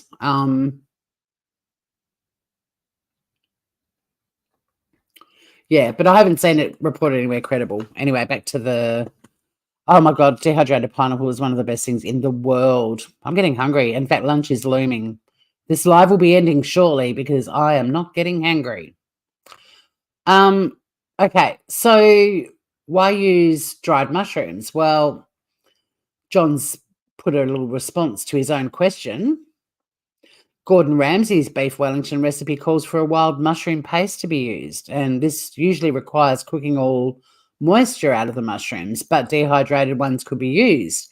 It would mean the actual fillet of beef may not have been compromised by poison juice. Because if you go back up to the photo, this ring between the meat and the pastry is be where the mushrooms lie. And yeah, I mean, I guess when she fed the kids, she probably would have just scraped maybe, I don't know if she bothered with the pastry even. She probably just, if it looked like this one, which is pretty much what a beef Wellington looks like. But anyway, we'll bake one soon. How did you recover? So Erin said she was given a liver-protecting drug. There's no known cure for death cap mushroom poisoning, and the fungi is one of the most toxic poisons on Earth. But when I was going down the death by mushroom rabbit warren, I thought I was up on the screen peeping through. There we go. I read somewhere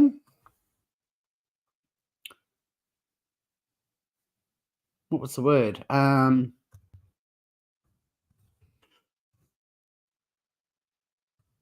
Antidote.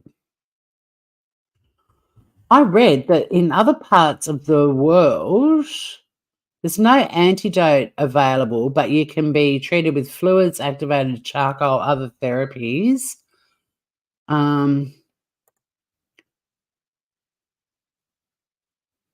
Sometimes people are given a huge dose of penicillin G, but in an article on science.com or science.org, scientists may have found an antidote, and that was an article published on the 17th of May. How ironic.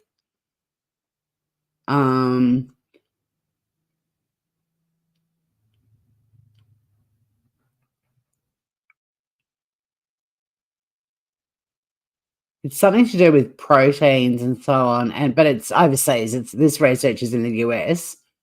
There's a green dye that can block the protein that is fatal, and when given to mice 4 hours after poisoning, it increased survival rates and protected them from the toxin by halting liver damage.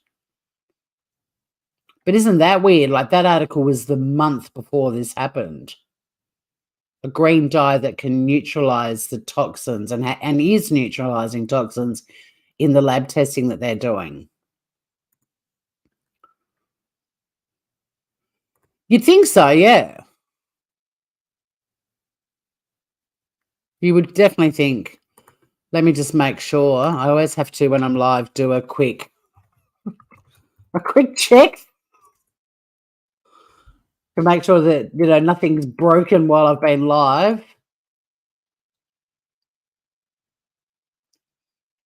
There's a lot of stuff about the death wall. There's a story behind a paywall in a really bad mainstream media newspaper that apparently she gave some sort of clue to a paramedic, but I haven't seen that reported anywhere else. So, yeah, there's no updates beyond what we're talking about today. Why did Erin have a mild dose of illness compared to the others?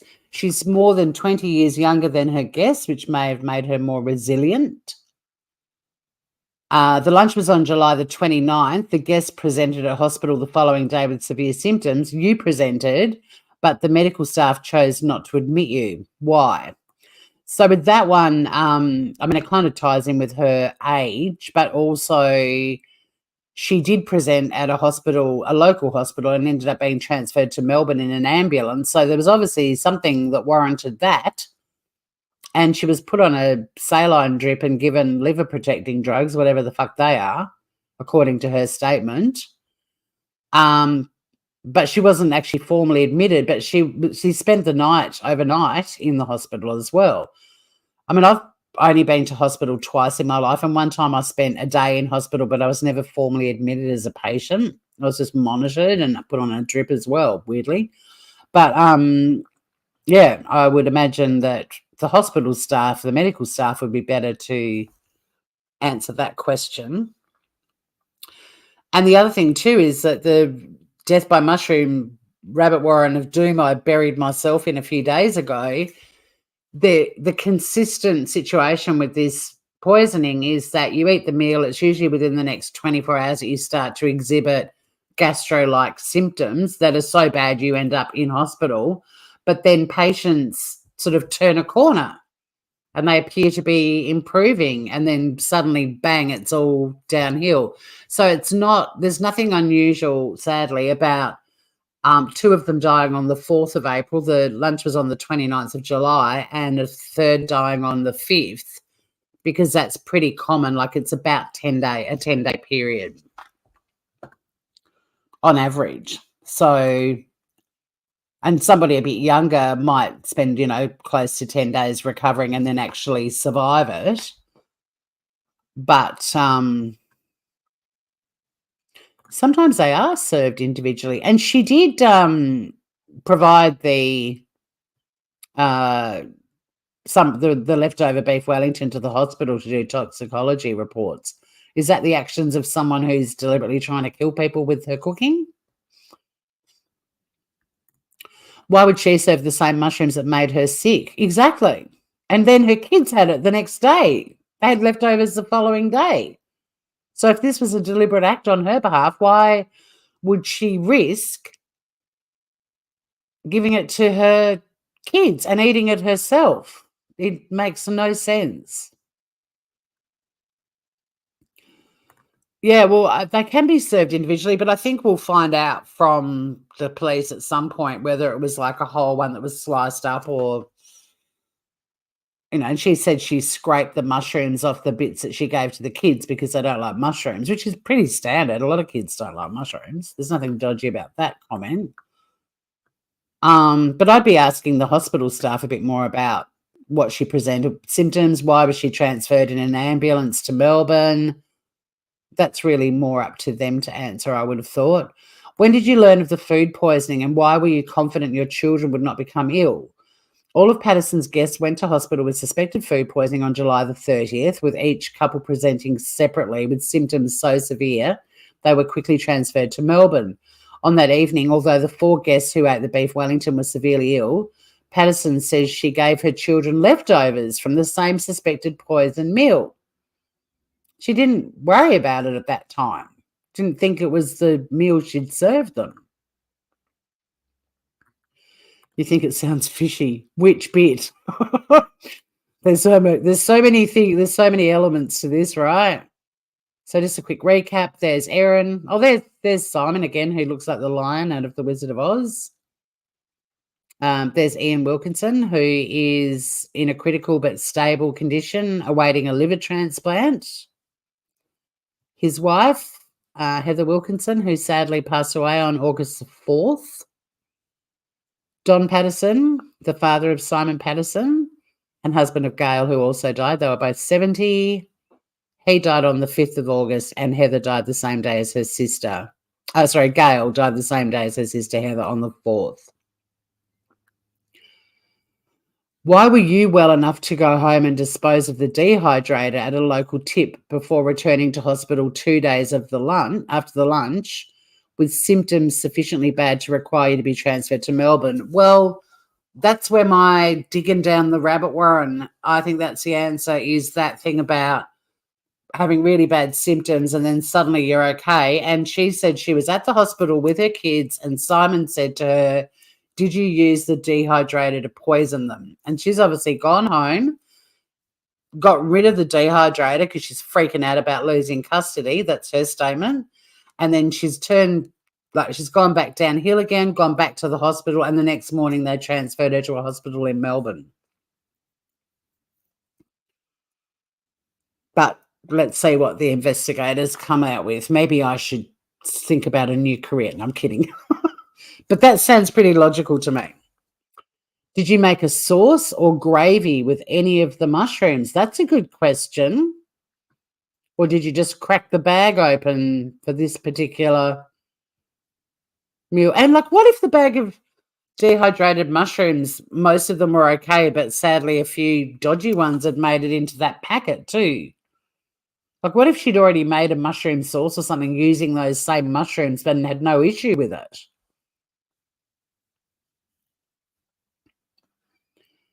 Why did you dispose of the dehydrator but keep the remains of the beef Wellington to be tested by the health department? Well, I think the dehydrator, like she explained it, like she was really concerned that she was going to lose custody. Her ex-husband was already implying that she'd tried to murder them. She freaked the fuck out and got rid of it. She did lie to the cops about that.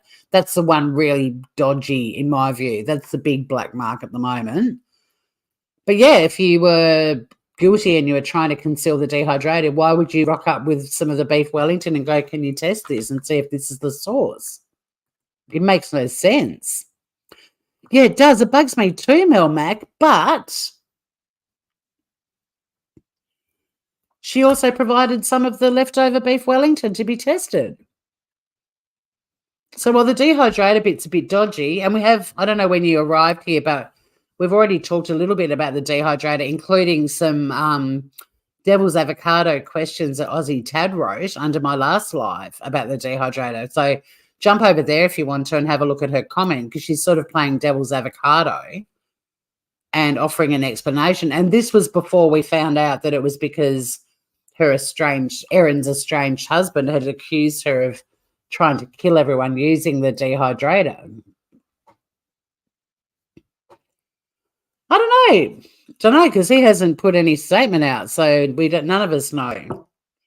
Bit hard to read. I mean, all we know about Simon is the Facebook post from last year. That's it. He hasn't spoken out about what's happened recently. And I'm not criticizing for that. He's just lost his parents. And his mum's and his auntie and his uncle's incredibly unwell. I'm not saying he should be speaking out, but because he hasn't, it's all out there right now. We don't know. We just don't know. But to me, yeah, the disposing of the dehydrator sounds odd, even her explanation for it. But like I said, go and have a look at Aussie Dad playing devil's avocado and pitching a few questions. It's worth it because we've got to look at all the different angles. But then she rocked up to the hospital and went, this is the beef Wellington, test it. So the start of that question is like asking about the behavior of a possible criminal, but the end of it is like, if she really wanted to kill them, why would you do that? Here you go. Here's the pie of death I made. Put my handcuffs on, cart me off. Do you know what I mean? This is why this story is so interesting. And again, this next question, were tests conducted on Erin that could shed light on the mystery? Well, again, the hospital will be the key to that. And when can we get forensic results? So the Victorian Institute of Forensic Medicine has about 200 different types of poisons on file. They'll have to get a clinical sample to compare to pathology from the victims, and that may take several weeks. And that, my friends, is where we're at. But how do you make part of a beef Wellington safe? I mean, that's an interesting question too, but I don't know, like, that's a lot of pressure to, like what? Oh, sorry, and also, this was before you came in too, Mel Mac, and it'll be able to be verified by Ian Wilkinson because he's survived. Erin said that she, like, plated up 5 servings and she let the guests all take their own plates and she took the last one. So that's playing Russian roulette. If you've assembled a beef Wellington and only put poisonous mushrooms at one end of it, and you're hoping that, they eat it and for some reason you don't, that in itself is kind of bizarre. But even if she did 4 slices from the death end and then a slice from the other end, she served up 5 plates and told them to take their plates first. So she's playing Russian roulette. She could have got a poison piece. And I doubt that she would have done that. I reckon it was slice, slice, slice, slice, slice, and then boom, on all the plates. Help yourselves. Let's go and eat at the table. Bon appetit. Hey, humanimal. Yeah, and that was another thing too. Like, she could have easily have faked some symptoms, but I think the medical records are going to be pretty critical, not just from the hospital she was taken to, like to Monash, but also the local hospital she took herself off to as well. Oh, it's a doozy, Scout.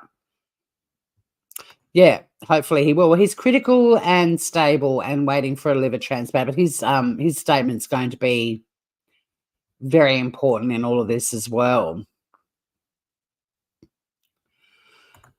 Well, we don't know that she hasn't. We don't know she hasn't identified it. She just said she couldn't remember the name of it.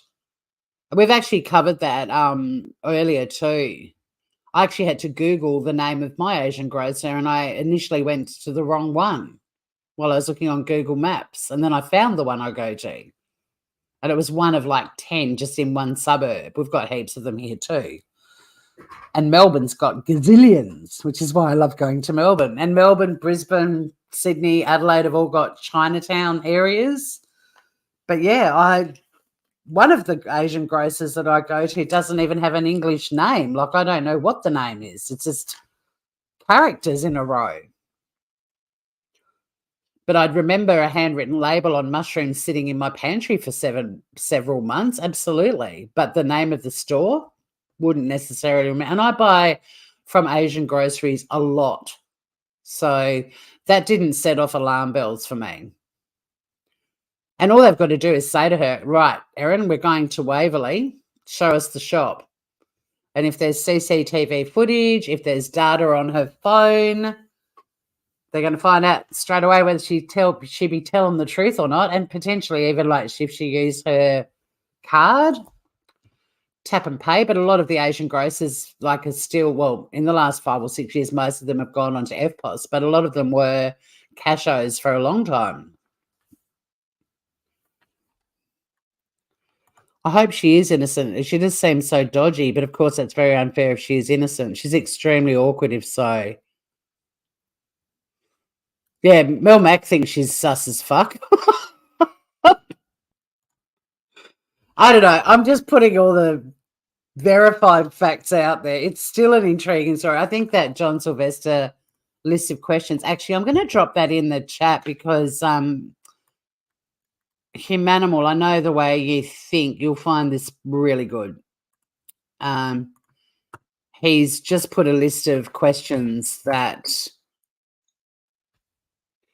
he thinks should be asked as part of the ongoing investigation. A lot of people are now sleuthing out of control because the police haven't put any information out, but I don't blame them. You give the public a snippet, and what do they do with it? They run wild. We watch this on YouTube all the time. Nicola Bulley, like the stuff that happened with her story was just insane. Like internet sleuths tiptoeing around in backyards with headlamps on and looking in through windows. And yeah, I've completely debunked him. That's like, well, no, I haven't debunked him. I've explained things that he thinks are curious, including the Asian grocery stuff. I've responded to. I was going to do a reaction to him, and then I feel like I've covered the main thing. But I've listened to everything he's done on it so far, and I've heckled him constantly. There's a lot of stuff that I'm like, you can explain that way, sure, mate, but you can also explain it another way. And that's just the brain I've got. I'm always looking at alternative possibilities. And I think it's the other thing that's a bit concerning to me is that Todd includes information in his videos that are not from verified sources. So,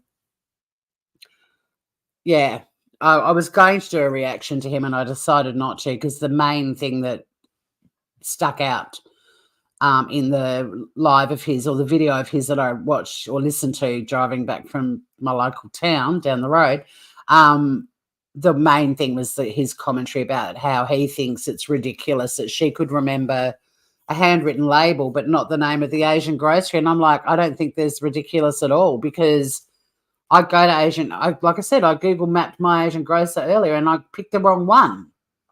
And then I saw a photo of the one. I'm like, no, that's it. But you buy something there and you bring it home and it's in your pantry. And every time you open your pantry, and I open my pantry a lot every day, there's your handwritten label on your mug. Of course you're going to remember that. I'd be way more likely to remember that, the handwritten label in my pantry, I keep pointing over there because that's where it is, than the name of the Asian grocer that I went to 4 months ago. Absolutely. I don't think there's anything dodgy about it at all. If you're going to play devil's avocado, like, is there an alternate version that makes logical sense? Well, does that not?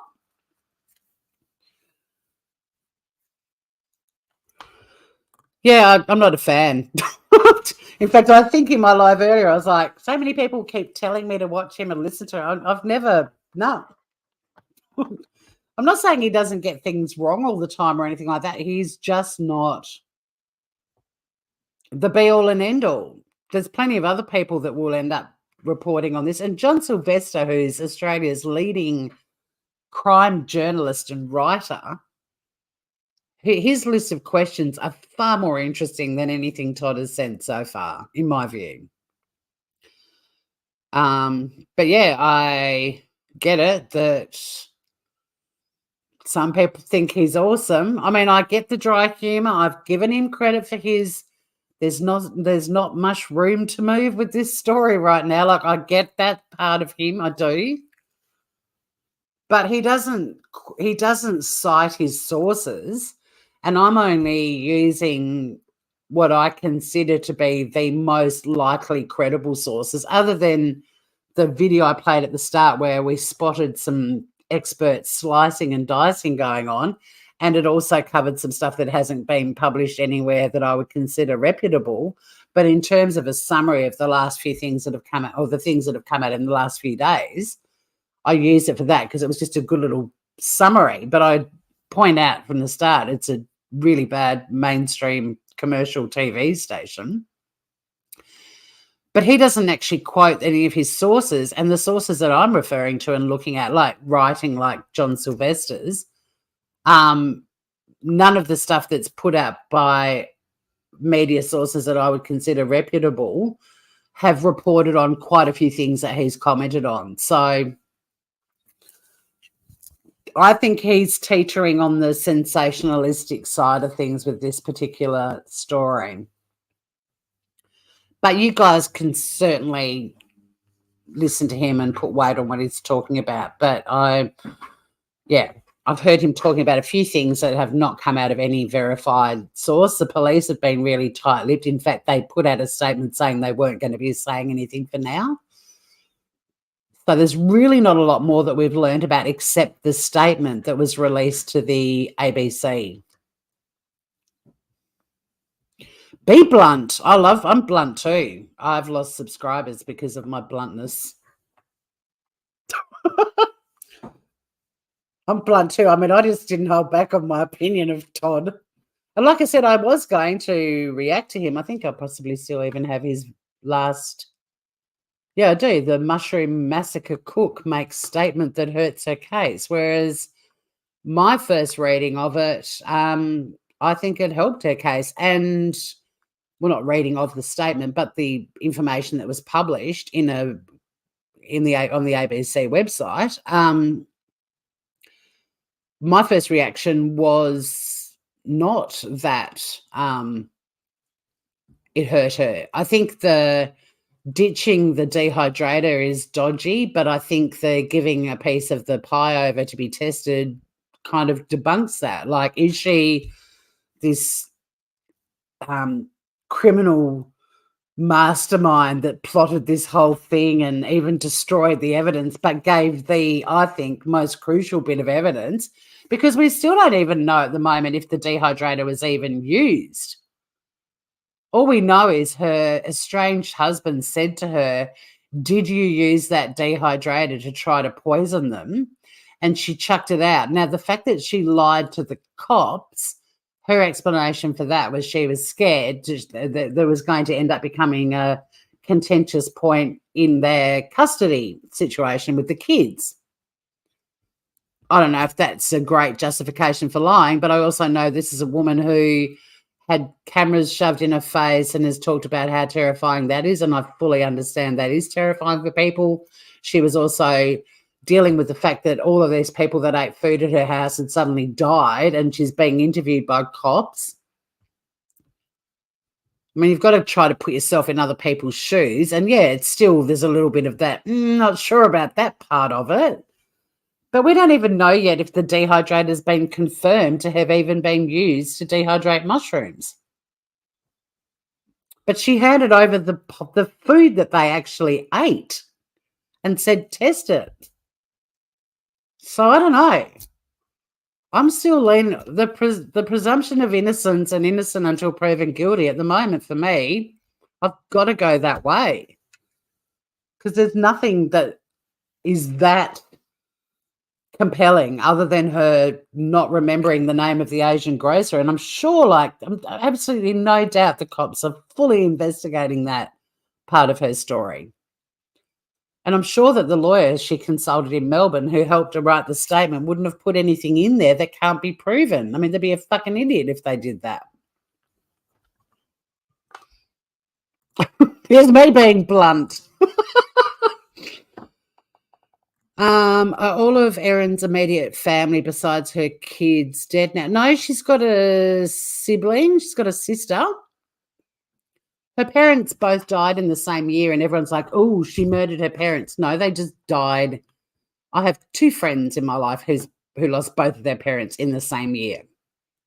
Am I eyeing them suspiciously? Well, maybe if they serve up a deadly beef Wellington, I might. But no, she's got a sibling, I believe, who's alive as well, a sister, with one of those fabulous Welsh names that's really hard to pronounce. Well, it's easy to pronounce when you know how to pronounce it. Let me find the article about that. And her mother was a very prolific professor and writer. Not that I have, and it's quite hard to find any. I did go for a bit of a dig to see if I could find much about them, but the RIP grandma that was on the wall of death at the other house is possibly referring to Erin's mother, who died in 2019, as did her dad, but not together. And as far as any reputable media outlets reporting, not due to anything suspicious either. Where's the article about their inheritance? I don't care about most of it, but I do want to see if they mention. So the sister's name is, it's Cinwen.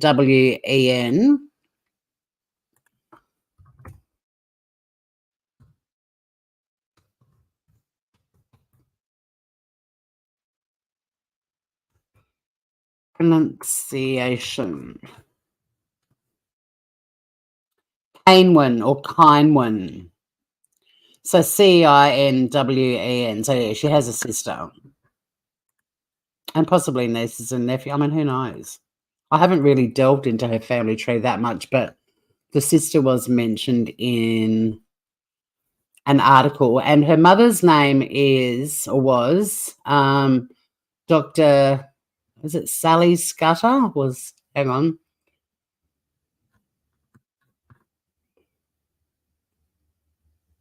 And her dad's name is something like Etain, but I'm sure it's pronounced differently too. It's like Etain, Welsh. Her mother's name,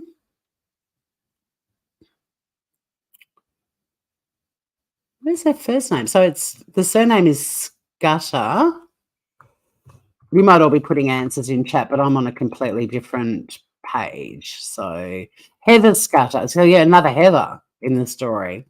So Erin's mother, noted children's literature Professor Dr. Heather Scudder, she died in early 2019, and Erin referred to that in that interview in the driveway about her mum dying. She was a Monash University lecturer in 19th century adult literature and a children's book critic and author of articles and reviews on children's literature. And she grew up in Glen Waverley with her sister, Kynwyn, and her parents, Heather, and her dad's name is Eitan. Eitan? Hang on, let me get the pronunciation for that.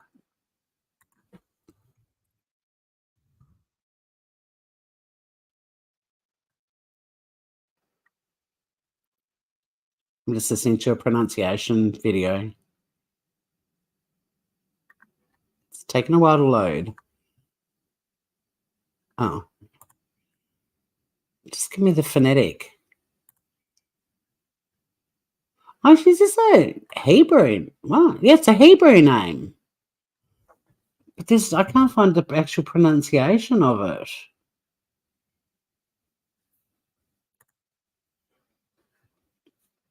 So I think it's actually pronounced like Ethan.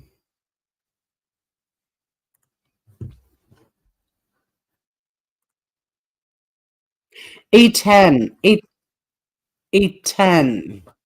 Etan. There you go.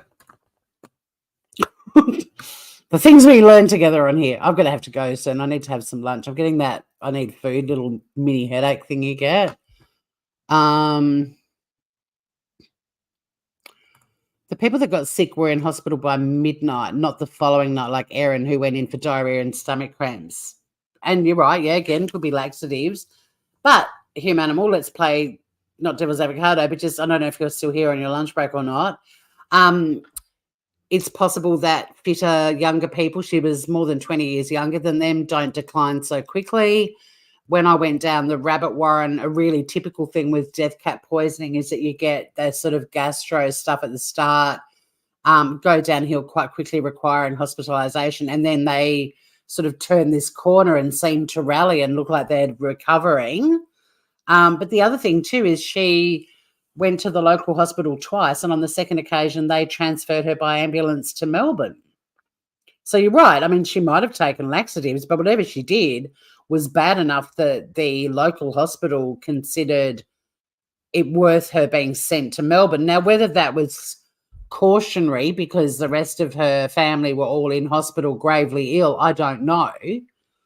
But the medical records are going to show what came through that, like in terms of, did they do tests? Did they find out what was in her system? Did she have the same component of the death cap mushrooms if they come back in toxicology reports? And we've got to wait for a few weeks for all of that. But hopefully they did some testing on her as well to decide either way whether she whether she sort of faked an illness by taking laxatives or something similar. No, because she's already loaded, Melmac. She and her sister are already loaded. Like, we're talking multi-million-dollar, based on this article about the parents, about the mother in particular. She and her sister inherited a luxury oceanfront house. She's bought 3 properties. She's got a multi-million-dollar property portfolio based on the inheritance from her mother. But again, and possibly her dad as well. But again, very easy to be verified. So, yeah. I mean, even the house that she when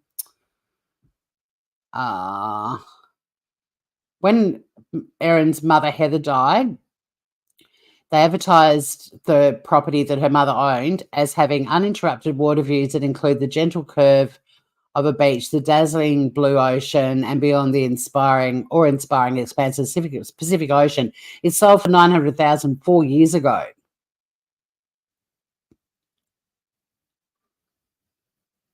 Then the Death Wall house, they did a flip on that house, a 7-month flip, and they made 85 grand on top of what they paid for that.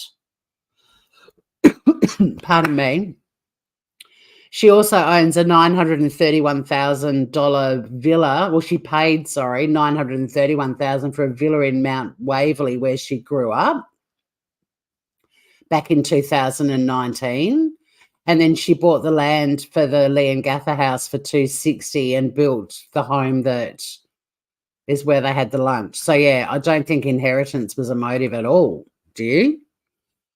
Oh, sorry, I'm catching up. Pardon me. I agree. I think the toxicology results, which we'll get in a few weeks, well, the cops will at least. I think that's where if there's going to be charges laid or not, it's going to hinge on that. Yeah, but we don't have any evidence that the two are connected either. We had a look at the Facebook post and he hasn't spoken out, so who knows? Lie detector tests are well, I mean, they're not admissible here either, but they don't sort of happen, and they're definitely not recorded the way you guys do, like Chris Watts style. But, I mean, they're investigating. She's totally under the microscope and in the spotlight at the moment, no doubt about it. She may not want to share with her husband in a divorce. Possibly, yeah. Well, that's come out of her mouth. So she just quoted him. He hasn't given any kind of statement, is the point I was making before. But yeah, the only reference to him saying anything is in her statement. She's already admitted she's lied once. I mean, again, it's something that could be very easily verified by asking, hey, Simon, did you say that? Yeah, I fucking did. Like, so, yeah, I mean, you're right. If you want to be, like, in terms of semantics, yes, I guess he has in a way spoken, but it came from her. But that's where we are, guys. 2 hours of updates. This live's gone an hour longer than I was thinking it would. I really want to get myself to the gymnasium this afternoon, and it's starting to get colder here again. I'm so glad down here in the mornings is just this beautiful sunny tropical place, and then I go for my walk and I come home and I do all my little jobs that I need to do and make phone calls and send emails and all that sort of stuff, and then I'm like, I'll go live. And then it starts to cool down and head into the afternoon, and I go to the gym. And I'm cooking something I love for dinner tonight, but I'm not going to say what it is because most people will be like, that sounds disgusting, but I love it. It's not a beef Wellington. But yeah, I really want to do I think I might just do a reaction / watch party with stopping and starting and commentary of the latest on the Brittany Higgins, Bruce Lehrman story, because it's so interesting and so bad too. There's a new suspect in Tasmania, has got quite a few cold cases, but one that I've talked about a lot on here that wasn't the first thing that made me get into true crime, but it was pretty early on in my discovery of true crime. This is back when I was young. It's a murder of an Italian tourist at Beaumaris Beach in Tasmania, a girl called Victoria Cafaso. And part of the reason I was so into it was being called Victoria as well, which is typical 14-year-old narcissistic behavior. But I felt an instant connection with her being a Victoria as well. But there's been some really interesting developments in that case this year, and I've been meaning to do a live on it because of the previous development, but now there's another one, so I'm going to do that very soon. I also want to do some reaction videos on my other channel to some people watching videos about Tasmania, because it's kind of fun to do that. I really want to get some scam baiting going, because I watched or listened to a scam baiter this morning. She was so fucking boring, and she's got 30,000 subscribers, and I don't know how or why. So I want to have a crack at doing some more of that. And that's where we're at. Let me just do a quick refresh to make sure there isn't any breaking news. No, we are totally up to date with everything. But yeah, if you want to check out those questions in the John Sylvester article that I dropped in chat a bit up, the age, I think they're really interesting. Neither do I, Human Animal. Francesca's really interested in this live as well. Or this, when I do the Higgins, Bruce Lehman one, like, I think that's going to be an absolute doozy. So let's try and do that soon. But it's definitely time for me to eat some lunch. And in fact, it's 1:15. That's getting very late in the day for me for lunch. So for those of you who missed it at the start, I played a great little mushroom song, which was like Francesca, SRB and I were jamming out to, and then it was like, oh, it's actually a song about magic mushrooms, probably not the right song to play when you're about to talk about people dying, but it's a little doozy, a little earworm song. So if you want to rewind and listen to that, go for it. And yeah, it'll be definitely across the weekend. I mean, I could even potentially do it tonight. I might even do it tonight. Watch this space. Yeah, I'm keen to do some more. It's fun. Yeah, I was mentioning the junket earlier. Yep. Well, Lemon is suing her. Oh, well, he's suing, is it he's suing Channel 10. He's not directly suing Lisa Wilkinson, but he's suing her for what she said on Channel 10. I mean, Britney's already had a huge payout. But my God, this latest,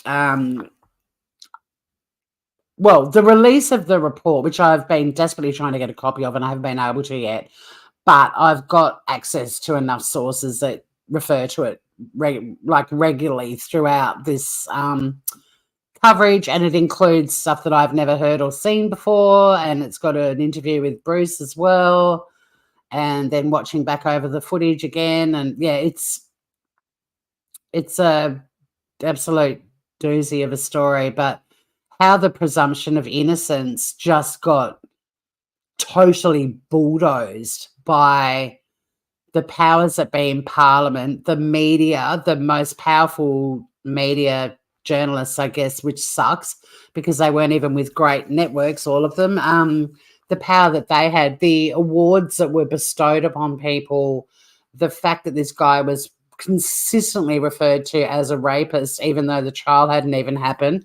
Then all of the debacles. And look, I'm not saying Bruce hasn't done a few sort of curious things along the way as well. There's a mountain of information with that story, which is why I think if we have a look at the latest report on it, it's certainly answered some questions I've had floating around my head for a very long time on that one. So, yeah, it'd be a good one to do. You've already shared out the mushroom song? Awesome. Thank you for that. I've still got it. I'm not going to play it again because it's long, and I've got a much quicker way to end this live, but I'm going to drop the link to the mushroom. Although, no, I'm not going to drop it again. For those of you that haven't seen it yet or heard it yet, you'll need to rewind to the start. Until next time, groovers, don't get hit by, don't get struck by a smooth criminal. See you soon.